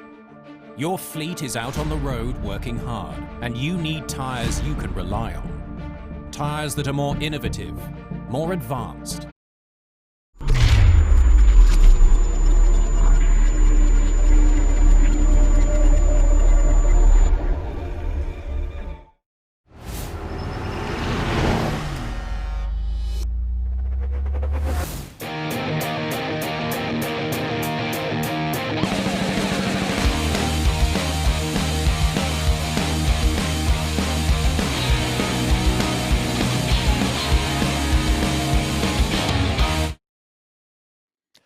Welcome back to the FIA ETRC Digital Championship. Race 2 from the Slovakia Ring coming up. It's the ever dramatic reverse grid race. Top 8 finishers in race 1 are reversed. So it means that the race 1 winner, Norbert Kish, will start 8th. And alongside him will be Sascha Lentz, who has been his biggest rival all through the championship. And Sascha joins us for a quick interview before we get the second race underway. Sascha, another second place in race 1, but you were very close to Norbert at the end, a small gap between you. Yeah, I think it was a really nice race, and I have a fun, and it's the point what we just make it, and yeah, I hope we have a nice race in race 2 in Slovakia, and then it's everything fine. Is the Slovakia Ring circuit a track that you enjoy racing at? It looks a technical track. No, I think it's a very technical circuit, and you can win much time on the brake and you lose on the exit, and it's really difficult what you make it. When we see in the race, I drive a little bit faster in the corner with Nobby, but then Nobby win on the traction and the place back, and yeah, was nice. Excellent. Sascha, good luck for race 2. Thanks. So Sascha Lentz will start on the 4th row of the grid in the SL Truck Sport MAN. And as I say, he's been the main thorn in the side of Norbert Kish. Now, Theo Calve joins us in the English streaming channel for a moment or two. Theo, first of all, well done, because you're now an HGV license holder. You passed your truck driving test in the last few days, didn't you? Yes, it's true. Now I have my license, so I can drive a truck under 21. Okay, that's the good news. The bad news is race 1 didn't really go your way here at the Digital Slovakia Ring, did it? Yes. I didn't put my setup, so I can. That was difficult for me to race well, but well, it's okay. For the second race, I'm 3rd on the grid, so I think I can play something. Well, yeah, because ahead of you, Antonio and Adam, who have not been as quick as you in previous races, so you must be pretty optimistic. You have a good chance maybe of a win here. Yes, I hope. We'll see. Theo, good luck. Well done on the race Thank 1 you. and indeed on the HGV test. So congratulations, Theo Calve. He's now a fully fledged real-world truck driver as well as truck racer, and he will make his way to the grid where he will start on the 2nd row. Now, okay, he got a penalty in race 1 as well because there was a little bit of pushing. That dropped him a place, but it does put him on the inside going down towards turn 1. And shortly then we'll be ready to go as the 11 drivers that we have, including a couple of newcomers, namely Jonathan Andre, who was 3rd in the opener, and Bjorn Teihaus, who was 5th in the first race, benefiting from Theo Calve's penalty. They will be on track, of course, and 25 minutes plus the regulation lap is the journey ahead of them. And the key question, can anybody stop Norbert Kish? He has just been so good over the course of previous races. Well, is there going to be any chance whatsoever of defeating him this evening? Question mark. We'll find out very shortly then when the trucks take to the circuit. Before all of which, of course, there is the traditional pace lap from the Mercedes Actros, the official pace truck of the FIA European Truck Racing Championship. And we will also have the Ford F-Max lap as well. It's the official truck of the championship. So we have those laps to come. And then we've also got, of course, the pace lap to get underway, and then we'll be in business for 25 minutes of racing. Antonio Alba then, despite an incident being investigated that was between him and Alia Koloc, he will be the man on pole position. With him at the front of the grid, Adam Lachko, and you've got 2 European champions there. Admittedly, 2 drivers that are still feeling their way in the sim racing world. They will go head-to-head from the front row of the grid. The second row of the grid, Theo Calve in the second, indeed, of the Freightliners run by the Bagheera Racing team, teammate to Adam Lachko, just 1 row ahead of him on that grid. And he will line up alongside Bjorn Teichhaus in Irving Klein-Nagelvort Scania. He drives it because Irving Klein-Nagelvort is now rather busy running his business. As the real world is opening up, so there are more pressures on some of our drivers, possibly in a good way, really. He's got to concentrate now on running his business and getting his fleet of trucks all over Europe. Likewise, Anthony Janiak has got his kart centre back open, so he's got to go and run that. But he puts Jonathan Andre into his truck for this evening. So that's the front 2 rows of the grid: Albacete, Lachko, Calve and Teichhaus. Then you've got Jose Eduardo Rodriguez, who raced well. He will start on the...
Start your engines. FIA ETRC is ready to race.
So into the pit lane returns the Ford F-Max, the official truck of the FIA ETRC and FIA ETRC Digital.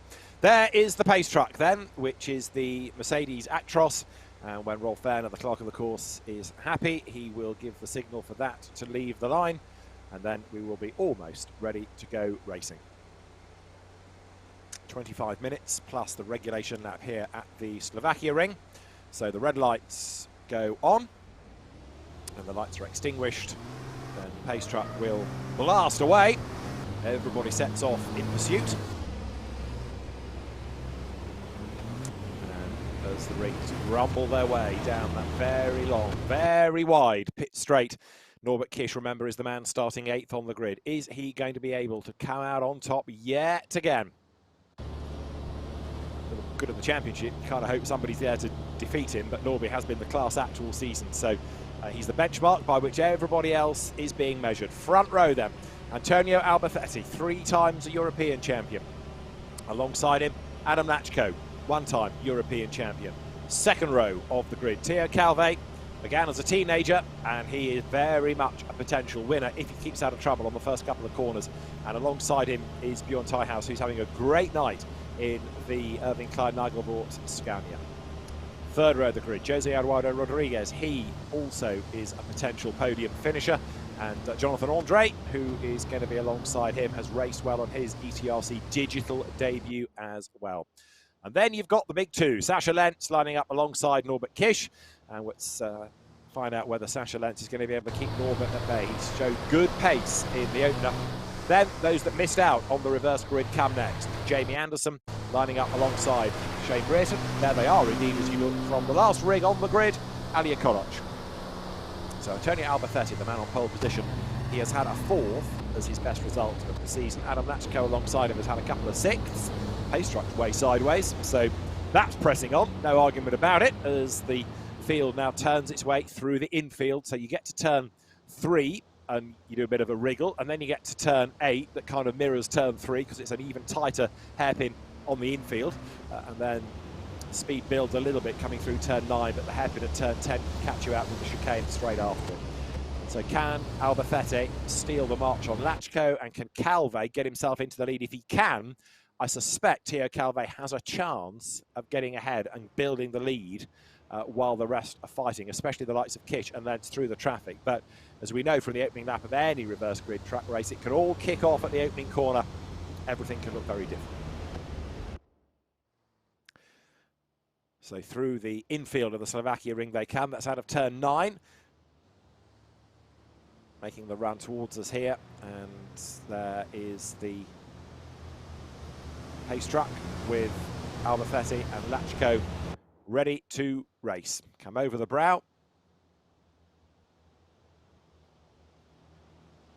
They'll get themselves a course in the side-by-side Noah's Ark formation once they've come here through turn 10.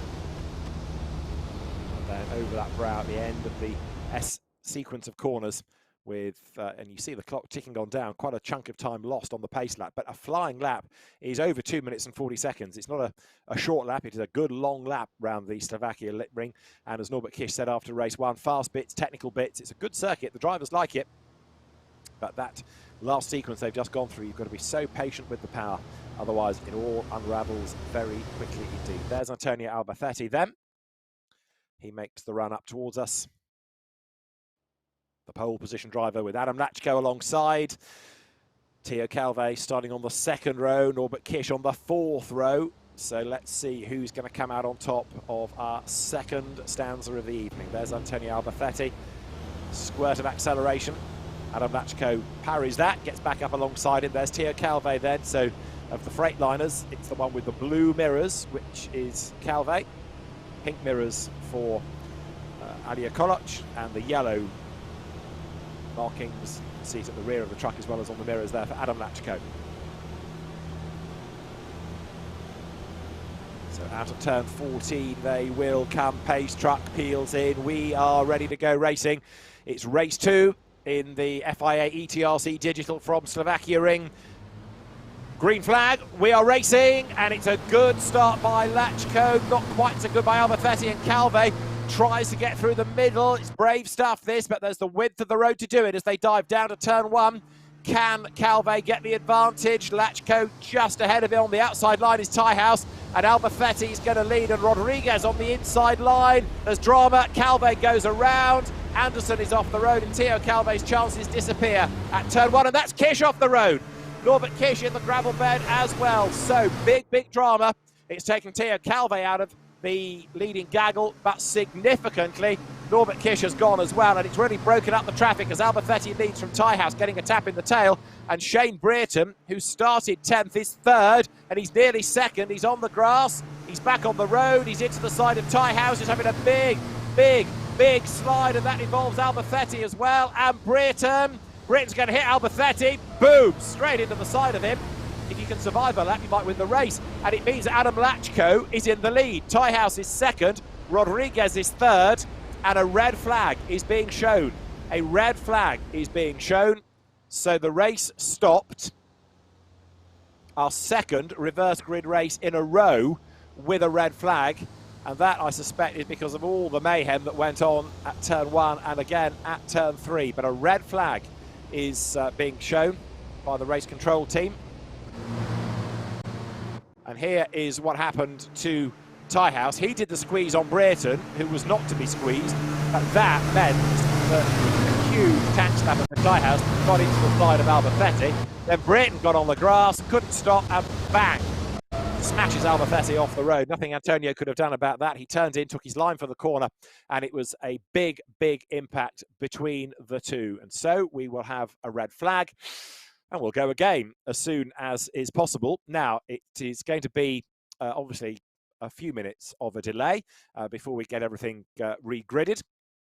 The officials may well want to look at some of the evidence of that and have a word with one or two of the drivers as well. So as the trucks sort themselves out, we will await further news as to, first of all, whether any penalties will come going into that second race, whether indeed it's going to be a different race distance. So I think what we might do is take a short break for a few minutes, just let the dust settle, let the trucks return what's left of them to the pit lane, and let the race officials have a word with the drivers, and then we will go again. We have a 5-minute break before the formation laps. As I say, we'll have a very short break and get ready for the restart of race 2 here from the Slovakia Ring.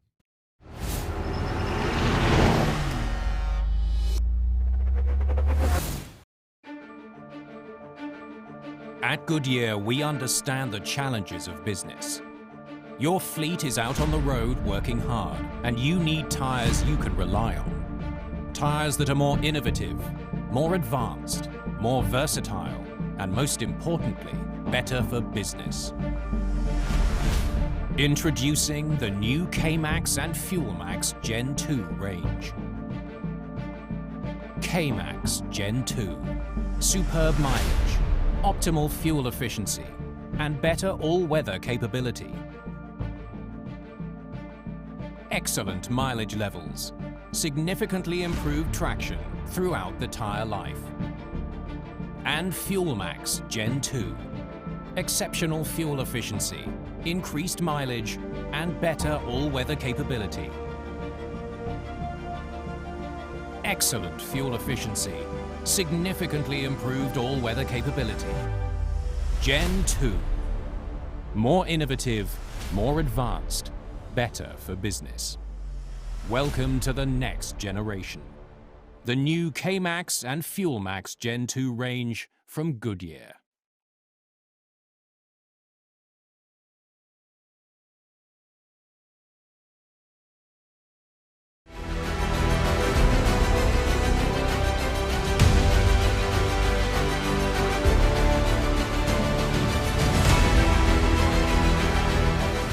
At home in Germany, on the go in the world.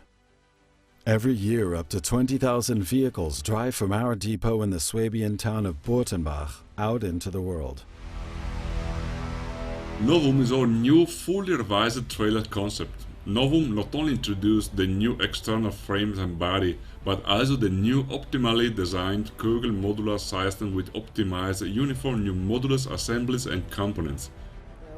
In the category concept, first place was awarded to Burtenbach.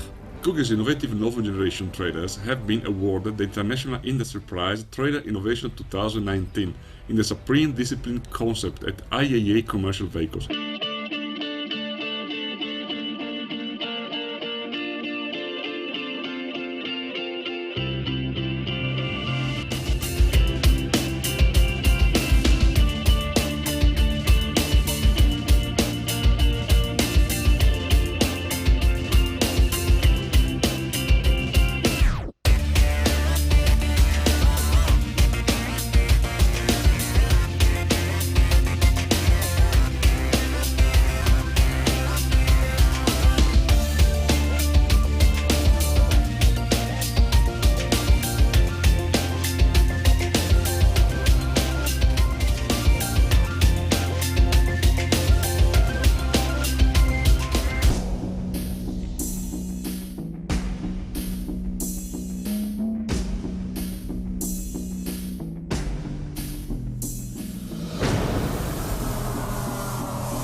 Our mission is to move your freight, thereby making our contribution to your profitability, so that your cargo arrives quickly, safely, and efficiently.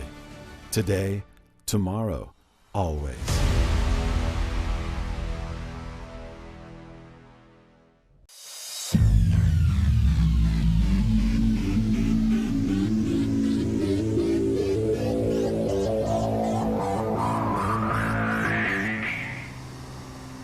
So we're ready to go racing again here. Pace truck blasts away. Let's remind ourselves of the grid.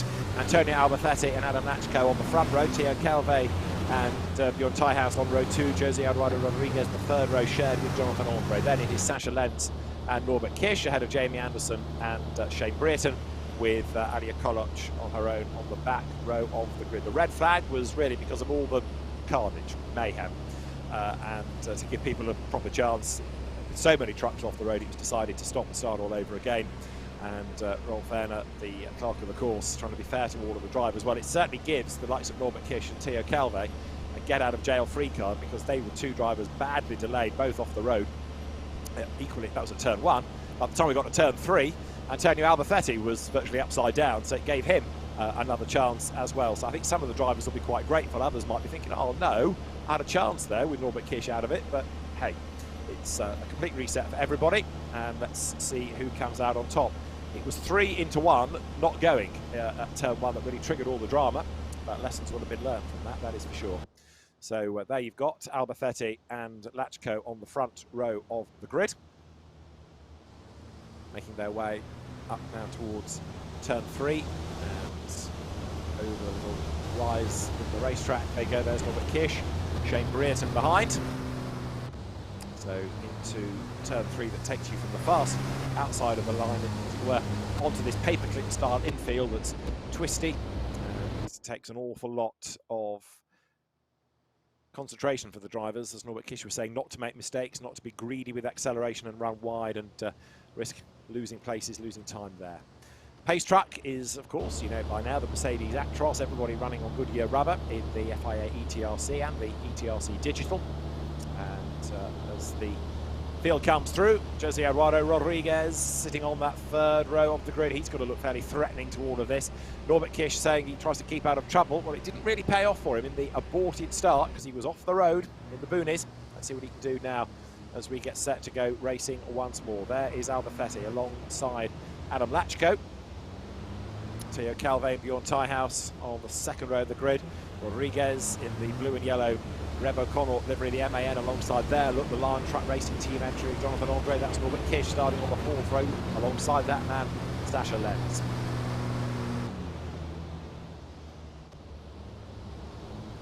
It was mayhem at the first start. What are we going to get second time around as the trucks come through the infield?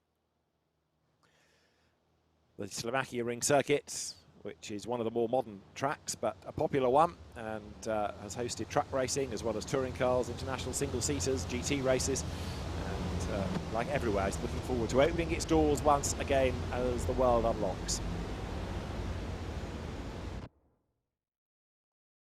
So there you've got the blue Mercedes Actros at the head of the pack.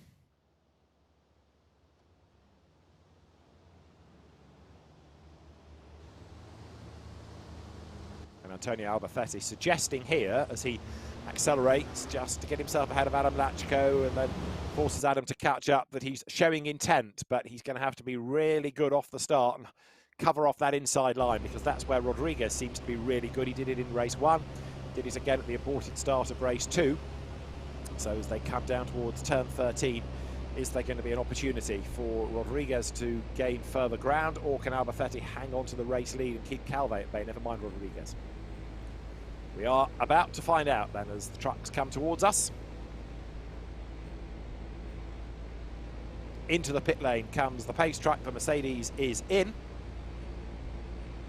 And so now we will have the drivers getting themselves ready. There's the audible signal for the drivers given from race control to say green, you can race.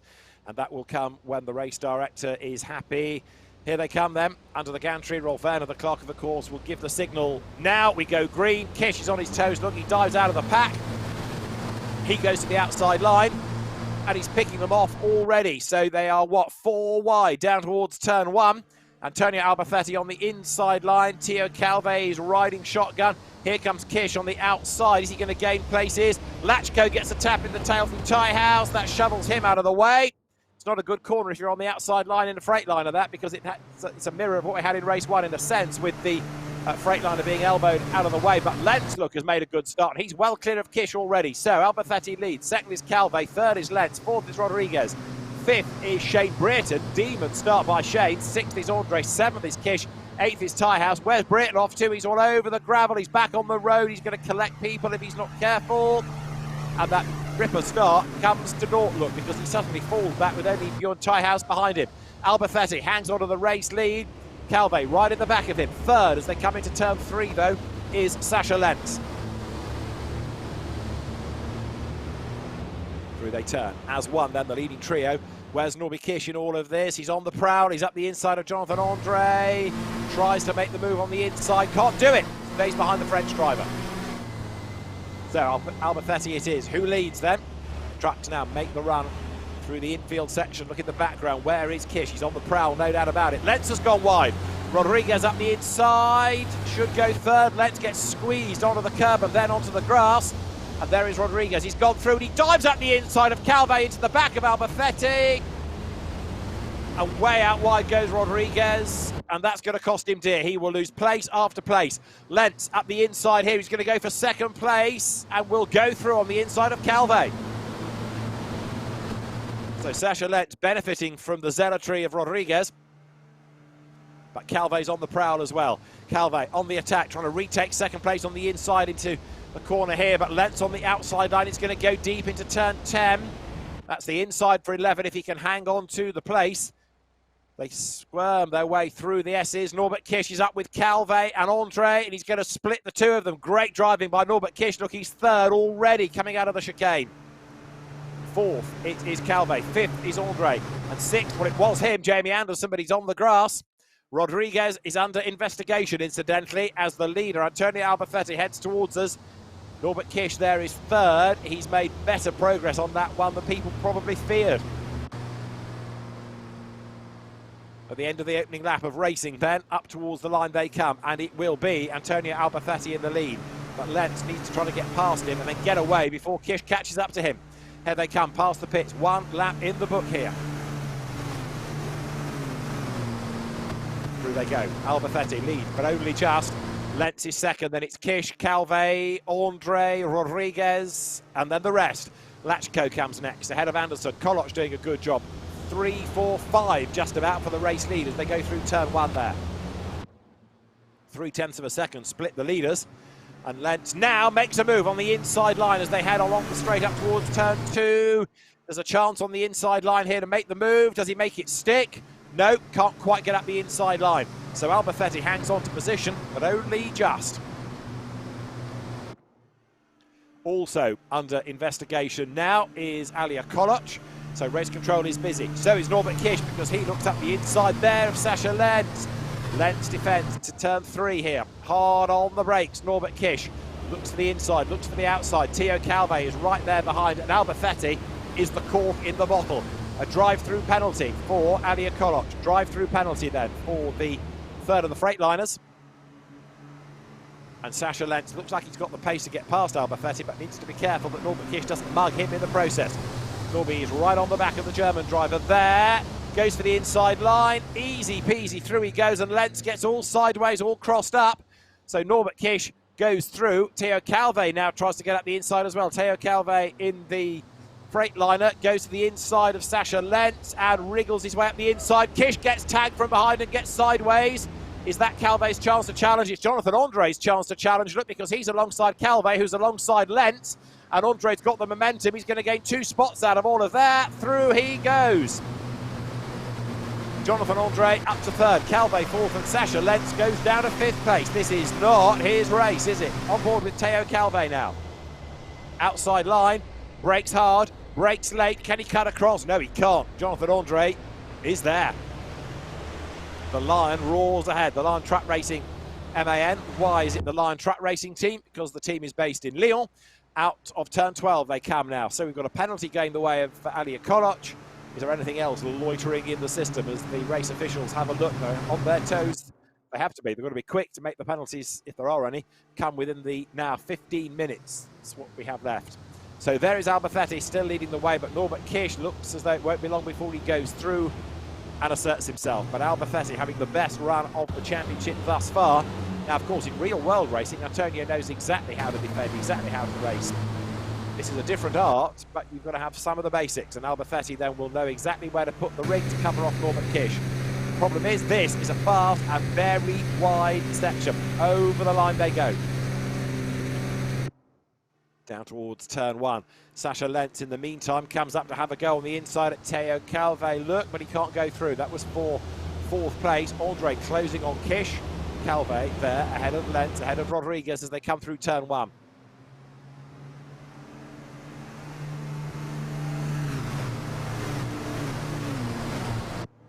Over the brow, and there in, 5th place, Sasha Lentz with work to do here to try to get himself onto the back of Teo Calve, who in turn wants to be with Andre. But if the leaders hold each other up, there's a chance for Andre, Calve, Lentz, and indeed Rodriguez to get up with them. This is Norbert Kish's view. Albafetti covers off the inside line. Kish right there with him. But then he drifts ever so slightly wide. Where in all of this is Jonathan Andre? Not close enough to make a move. 14 minutes and counting now.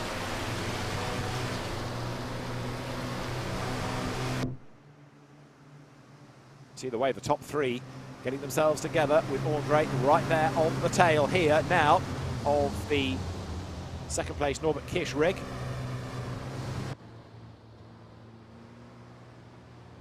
Now, Antonio Albafetti means business for this. He has been very busy on the sim in the last week or so. 719 laps were turned during training, so it's being put to good use, and he leads the way, and he's not for giving up. 587 training laps achieved by Sasha Lentz, and there he is in 4th place. Number 30 now is under investigation, and that's Lentz. So Sasha Lentz running 4th under investigation, and suddenly he's crawling all over the back look of Jonathan Andre. Calve has fallen back behind Rodriguez, but Sasha Lentz on the attack. Also, Teo Calve is under investigation. It's quicker if I tell you who isn't, I think, and that's probably just Norbert Kish at the moment, along with Antonio Albafetti. But the 2 race leaders fishtail their way here out of turn 12 over the brow.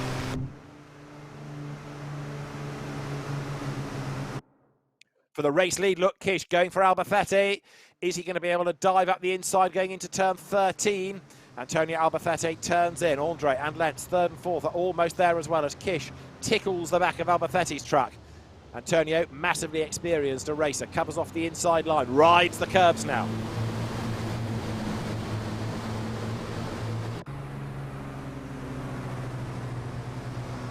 Heads up towards the line. Now look at Lentz, levelling almost with Andre, but Andre's got good speed here. And so Jonathan Andre tries to get up the inside of Norbert Kish. Can he do it? Not on grunt alone, he can't. But he might be able to break late going into turn 1. Let's see. Again, he eyes up the inside line, but he's just not near enough. Lentz still there in 4th. Trying the outside line now. That's brave. That's a bold effort. Doesn't work. And what about 5th? It's still just Rodriguez ahead of Calve behind there. Over the brow they come, down to turn 2 here. But Antonio Albafetti leads the way. Norbert Kish is having to work a bit harder this evening to find a race to win. Still probably the favourite, given the pace that he's had in earlier rounds. But right now, he's there in 2nd spot. 3rd still, that man, Jonathan Andre. Good debut in ETRC Digital for him. As into turn 3 goes Albafetti. Needs to brake late, but not too late, so that he goes out wide. Needs to get the power on, but not too soon, so that the back of the truck wags out. There's a hint of oversteer there as the power does kick in. Norbert Kish right there behind him, and Andre and Lentz need to work together if they can to get up with the race leaders here.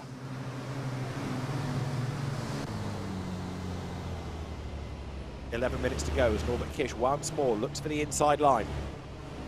Andre's closer all of a sudden, taking Lentz with him. Those 2 run through together here.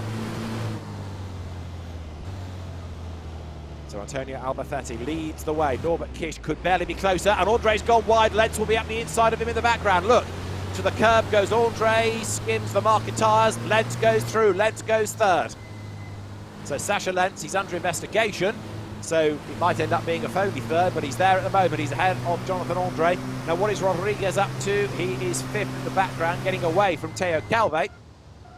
And there for the race lead, Norbert Kish challenging on the outside line here as they come into turn 10.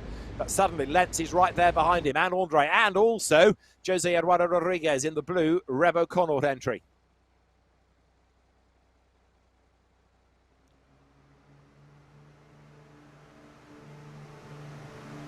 Over the brow come the race leaders. And they're almost being shoveled along, look, is Albafetti. Kish can't find a way past him, and he knows he needs to get on with this now before Lentz is right up behind him.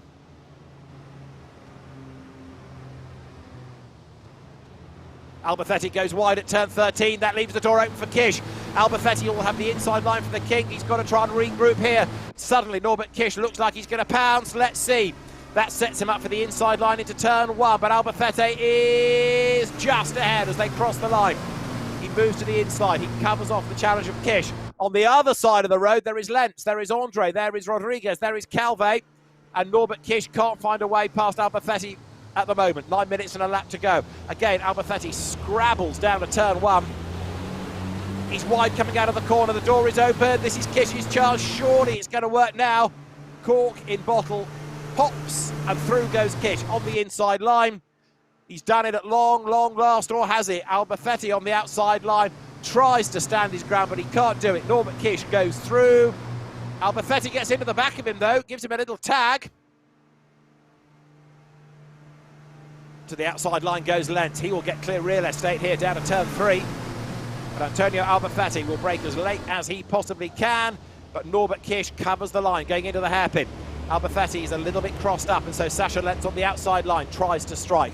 Andre right there in 4th, but while they're all squabbling like this, so Kish should be able to drive away. Well, he's lucky they got a restart because, of course, he was off the road and way down the order when he rejoined the pack, but now he's in the lead and he's pulling away from Albafetti, from Lentz, from Andre. 2nd, 3rd and 4th with 8 minutes and a lap to run.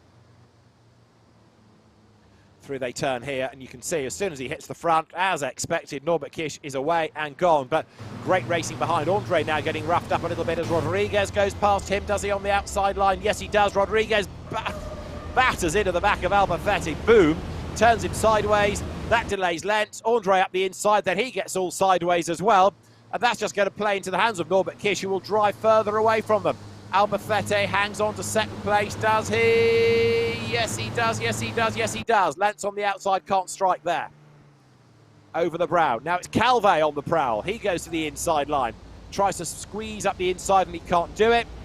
And for that, incidentally, Rodriguez is under investigation. Into turn 10, everybody trying to be second out of this battle pack. And it was Albafetti ahead. He gets forced out wide, mows the lawn a little bit, hits the grass there. But he's still second ahead of Lentz. Then it is Rodriguez, then Calve, and Andre, the big loser. He falls back into 6th place now.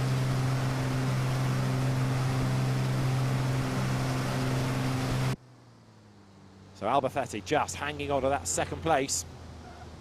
Lentz to the outside line here. Through they turn with Rodriguez 4th, then Calve, then Andre. But Albafetti hanging on to 2nd position.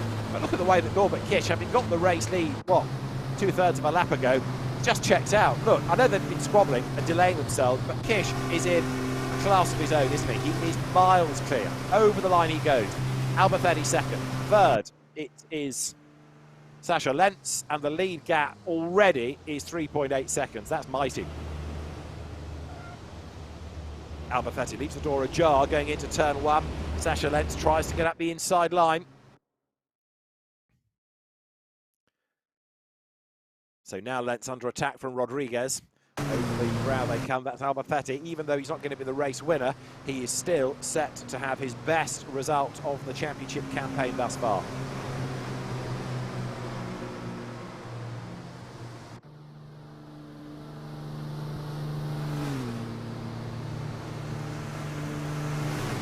There is Lentz. And to the inside tries to go Rodriguez, and he gets a tap in the back from Calve, and Jonathan Andre hung out to dry on the outside line. There is Calve, just 5 minutes and a lap still to go here.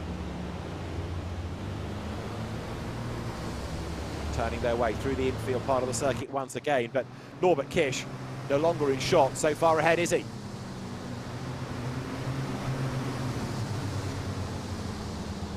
Place gained by Lentz on Albafetti. Door opens for Rodriguez as well. Up the inside line he should go, does go. Does he gain a place? Yep, he does. So Lentz goes second, Rodriguez goes third. He comes out on top of that Iberian battle, the Portuguese driver ahead of Spaniard Albafetti. Now, there he is on Lentz as well. So both of those drivers under investigation. There's a sideways Andre in the background because Calvé and Andre have both got past Albafetti. Oh dear, oh dear, oh dear. Suddenly, the floodgates have opened and they've all come past Antonio. He's dropping down the order once more. Good early pace, now not being maintained. And is Albafetti going to be caught by Jamie Anderson before the end of the race? Jamie is next up, he's 7th, and Adam Lachko is 8th. And there, look, Calvé versus Andre. This is Formula France in a sense. The two French drivers running together, Andre ahead. So Jonathan Andre has done a good job actually of recovering from earlier delays here.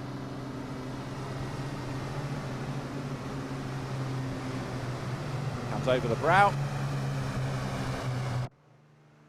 And as soon as he hits the position, just able ever so slightly to gap the Freightliner behind him of Theo Calvé. Albafetti fighting back, goes ahead of Calvé now as well, and Jamie Anderson is almost up with them. Albafetti runs wide, Calvé back on the inside line, 4 minutes and a lap to go. This could be anybody's. Way out clear is Norbert Kish going over the timing line, but now Lentz up into second place, chasing after him. Let's see whether the gap's going to go up or whether it's going to come down. There is the fight between Calvé and Albafetti. And the gap is down. It's 1.9 seconds, Kish to Lentz. So it was 3.8 over Albafetti. In the space of a lap, we've had a new driver up into second, and Lentz is going for it. He's sideways out of turn 1, but he's going for it, no question.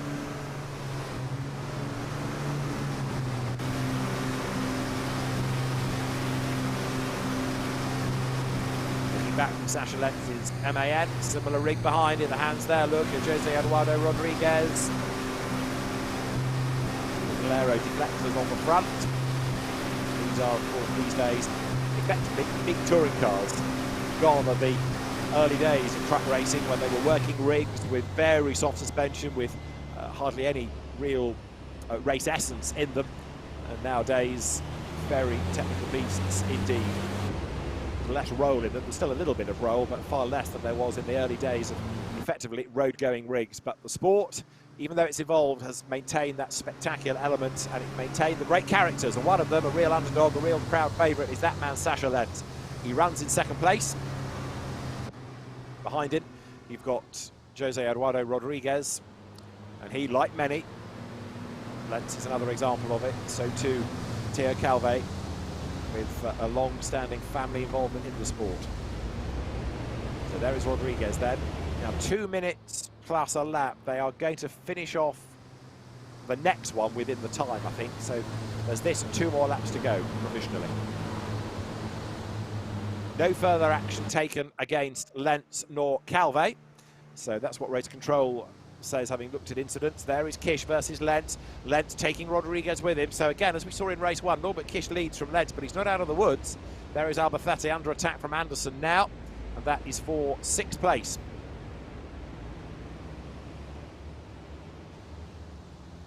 Through turn 10, they turn over the brow.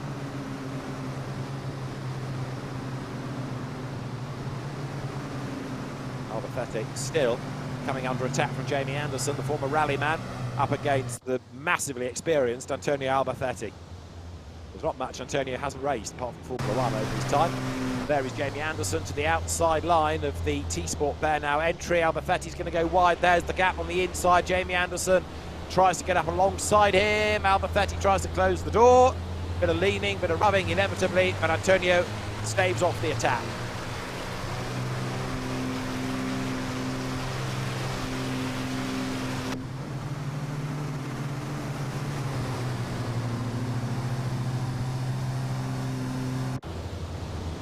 Through turn 1 goes Kish, Lentz and Rodriguez, and the gap is up slightly, just 1.3 at the timing line, 1.2 down towards the first corner. And you can see how it changes around the lap as the real-time data is there. Now Albafetti versus Anderson, 6th and 7th. They are a long way clear of Adam Lachko.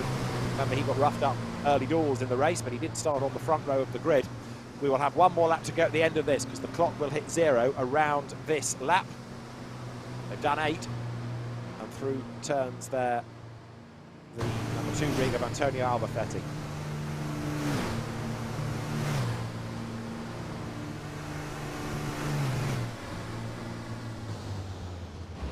Again, Anderson all over the back of the similar MAN, but British Championship graduate Jamie Anderson with the self-run truck right there behind Antonio Albafetti. And in real-world racing, of course, Jamie is somebody that's been getting faster and faster the more truck racing experience is gained.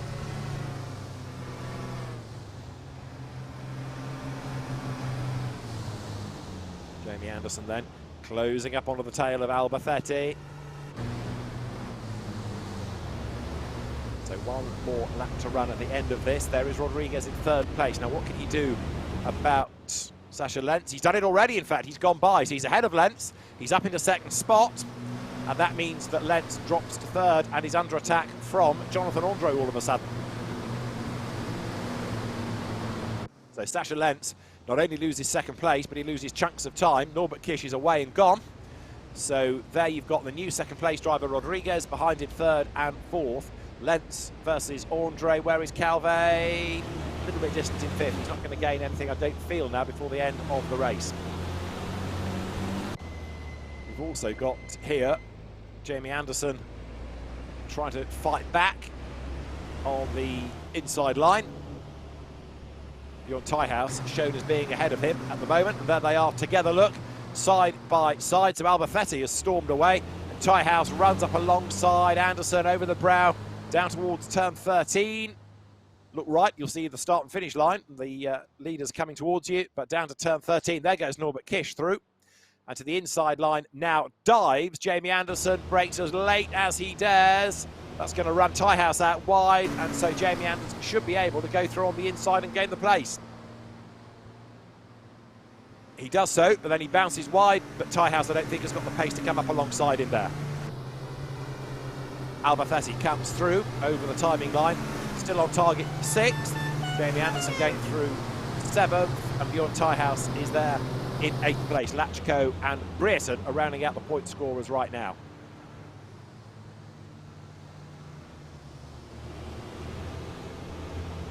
Side by side for 7th. Tyhouse up the inside. The Irving Klein-Nagelvort Scania goes ahead on this, the last lap. But right now, Norbert Kish is way clear of Jose Eduardo Rodriguez. Sasha Lentz having dropped back into 3rd. There is Norbert Kish. Down towards turn 3 he comes. And Norbert Kish is set for win number 6 out of 6 races. 3 poles out of the Super Pole qualifying sessions, and a race winner every time out. It's impressive, you've got to say.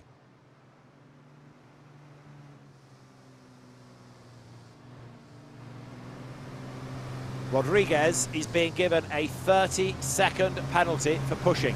So Rodriguez there is 2nd on the road. Now, his conduct was under scrutiny by the officials, and he's copped a penalty. So it's going to be interesting to see the backstory to all of this, the continuation of the story. He's got Lentz crawling all over the back of him, but 30 seconds is going to drop him to probably 10th place, looking at the gaps between people right now. So here is Rodriguez. Look back from him. Lentz is in 2nd place because of the penalty, and Andre is going to be good. It's going to be 3rd. It's going to be the same top 3 as we had in race 1, isn't it? Because of the correcting time. But Rodriguez will be mightily frustrated about yet another penalty. On board with Rodriguez. The message will have got through to him by now, and he will be very unhappy indeed.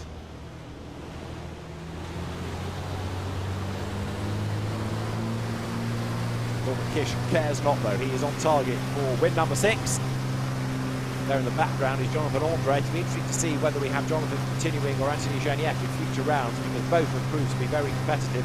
Jonathan Andre, the team manager, guesting in the absence of Anthony Janiak, and he's going to be on the podium. In fact, he might even make a move against the Team Löwenpower entry of Lentz before the very end, because Sasha's a bit stuck now behind Rodriguez. He's going to inherit 2nd place, but he'd like to do it on the track if he can. But Norbert Kish, in the meantime, is about to accelerate his way up toward the timing line. Checkered flag is shown And Norbert Kish wins race 2 here at the Slovakia Ring. Second across the line is Rodriguez, but where will that penalty drop him to as Norbert Kish celebrates? Sasha Lentz is going to take second.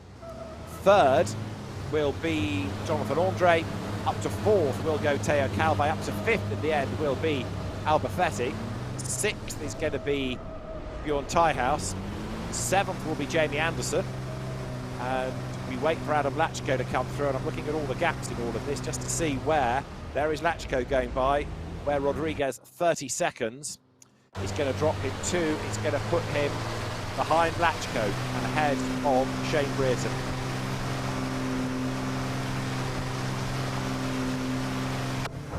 So 9th for Rodriguez. There in 10th place is Shane Brereton, and it's going to be 11th place to Alia Koloc.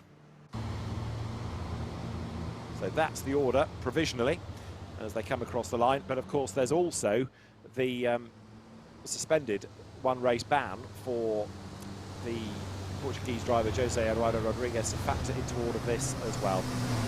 So Norbert Kish has done it again. Surprise, surprise. But that restart certainly helped him. In a moment, we'll try and drag Norbert. There he is. You can see pinging the truck sideways. Try and drag him into the English Channel. So just as you would in the real world when you've taken a race win, celebrate on your slowing down lap. There he is, getting it ever so sideways. Concentration on the face, even to do that, not make a mistake. Enjoying every minute of it. So Norbert Kish, the race winner, 6 out of 6. And we'll have a word with Norbert hopefully in a moment with a great result. So let's have a word, as I say, with Norbert Kish. He's ready for us. And Norbert Kish, you've done it again, Norbert. 6 out of 6. But that red flag helped you, didn't it? Because at one stage you were off in the gravel. Oh yeah, it helped me big time, thank you, because I was really unlucky at the first start. I had a big push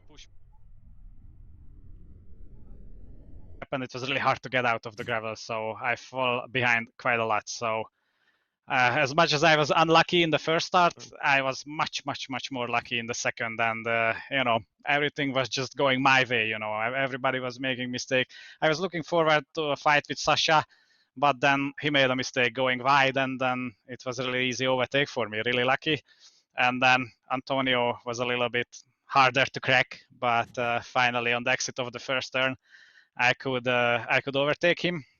And then, yeah, people just started going 3 wide behind me, you know, and that slowed them down quite a lot, you know, so that made my job very easy. You're probably one of the most experienced sim drivers, certainly against the likes of Adam or Antonio. But are you noticing with each race that the other guys are getting more experienced, they're getting better on the sim? You know, that, like you say, Antonio was hard to crack. Are you noticing that they're improving in their driving on a sim? Yeah, definitely. Yeah, everybody's improving quite a lot. You can see the lap times. We even have, you know, this practice server on the weekdays where you can go and practice, and then we can see each other lap times, what is everybody's doing. You can even see a little bit of telemetry data, you know, the speed of what everybody's doing in which turn. And I guess that helps quite a lot. And yeah, people are getting closer. And also in the race, you know, people are defending really well. They have a really nice you know, awareness, you know, that what's going on around them. And you know, really the feeling is basically the same when we are doing, you know, the real races, you know, and the circuits are quite good. And I can see people defending, you know, the same way like we were experiencing last year on the circuit and everything, you know. So it's actually really a good feeling to go sim racing with these guys, you know, because even if you don't have the name and the color of the racetrack, you could recognize each guy, you know, about the driving style. So it's very nice. Well, it's 6 out of 6. There's no stopping you at the moment. Massive lead in the championship. Unstoppable. Well done, Norbert Kish. Yet another win. Thank you very much.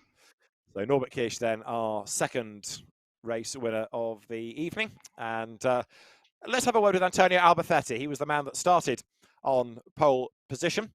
Norbert Kish, Sasha Lentz, and Jonathan Andre for the podium. But Antonio Albafetti for 5th place. That was a tough race, Antonio.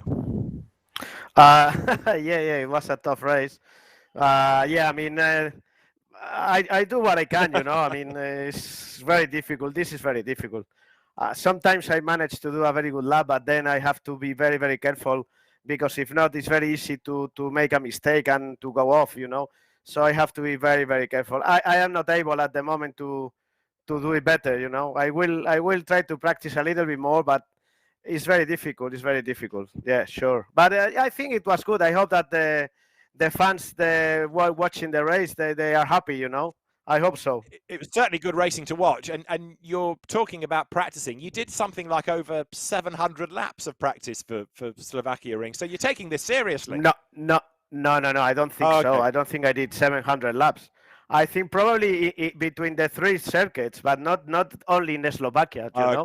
I don't think so. I mean, for me, it's too much laps, you know. I mean, I practice, but I don't think I practice that much, you know.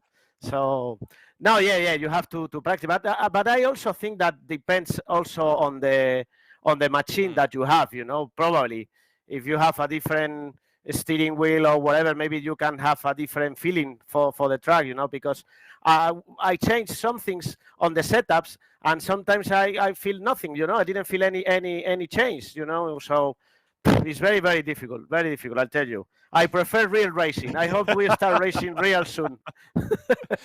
Which almost makes the next question irrelevant, but are you enjoying sim racing bit by bit?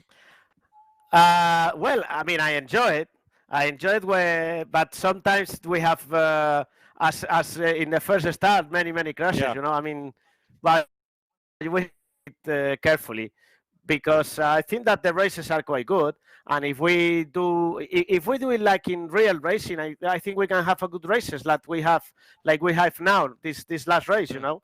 So yeah, I mean, I enjoy it, but I tell you, for me, it's very difficult.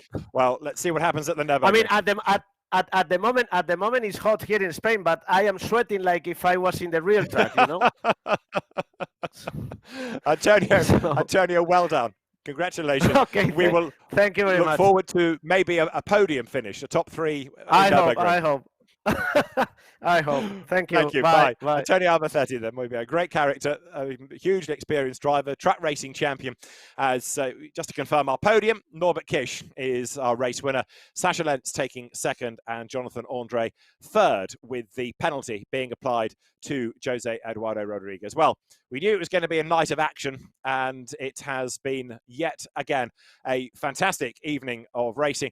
Yes, the story is Norbert Kish takes 2 more race wins, but perhaps the real story is that the gap is closing between him and the opposition. It is Nürburgring that we will go to as our next stop in just a week's time. We'll see you there. For now, it's farewell. But first, let's have a quick look at some of the highlights of this evening's racing from the Slovakia Ring.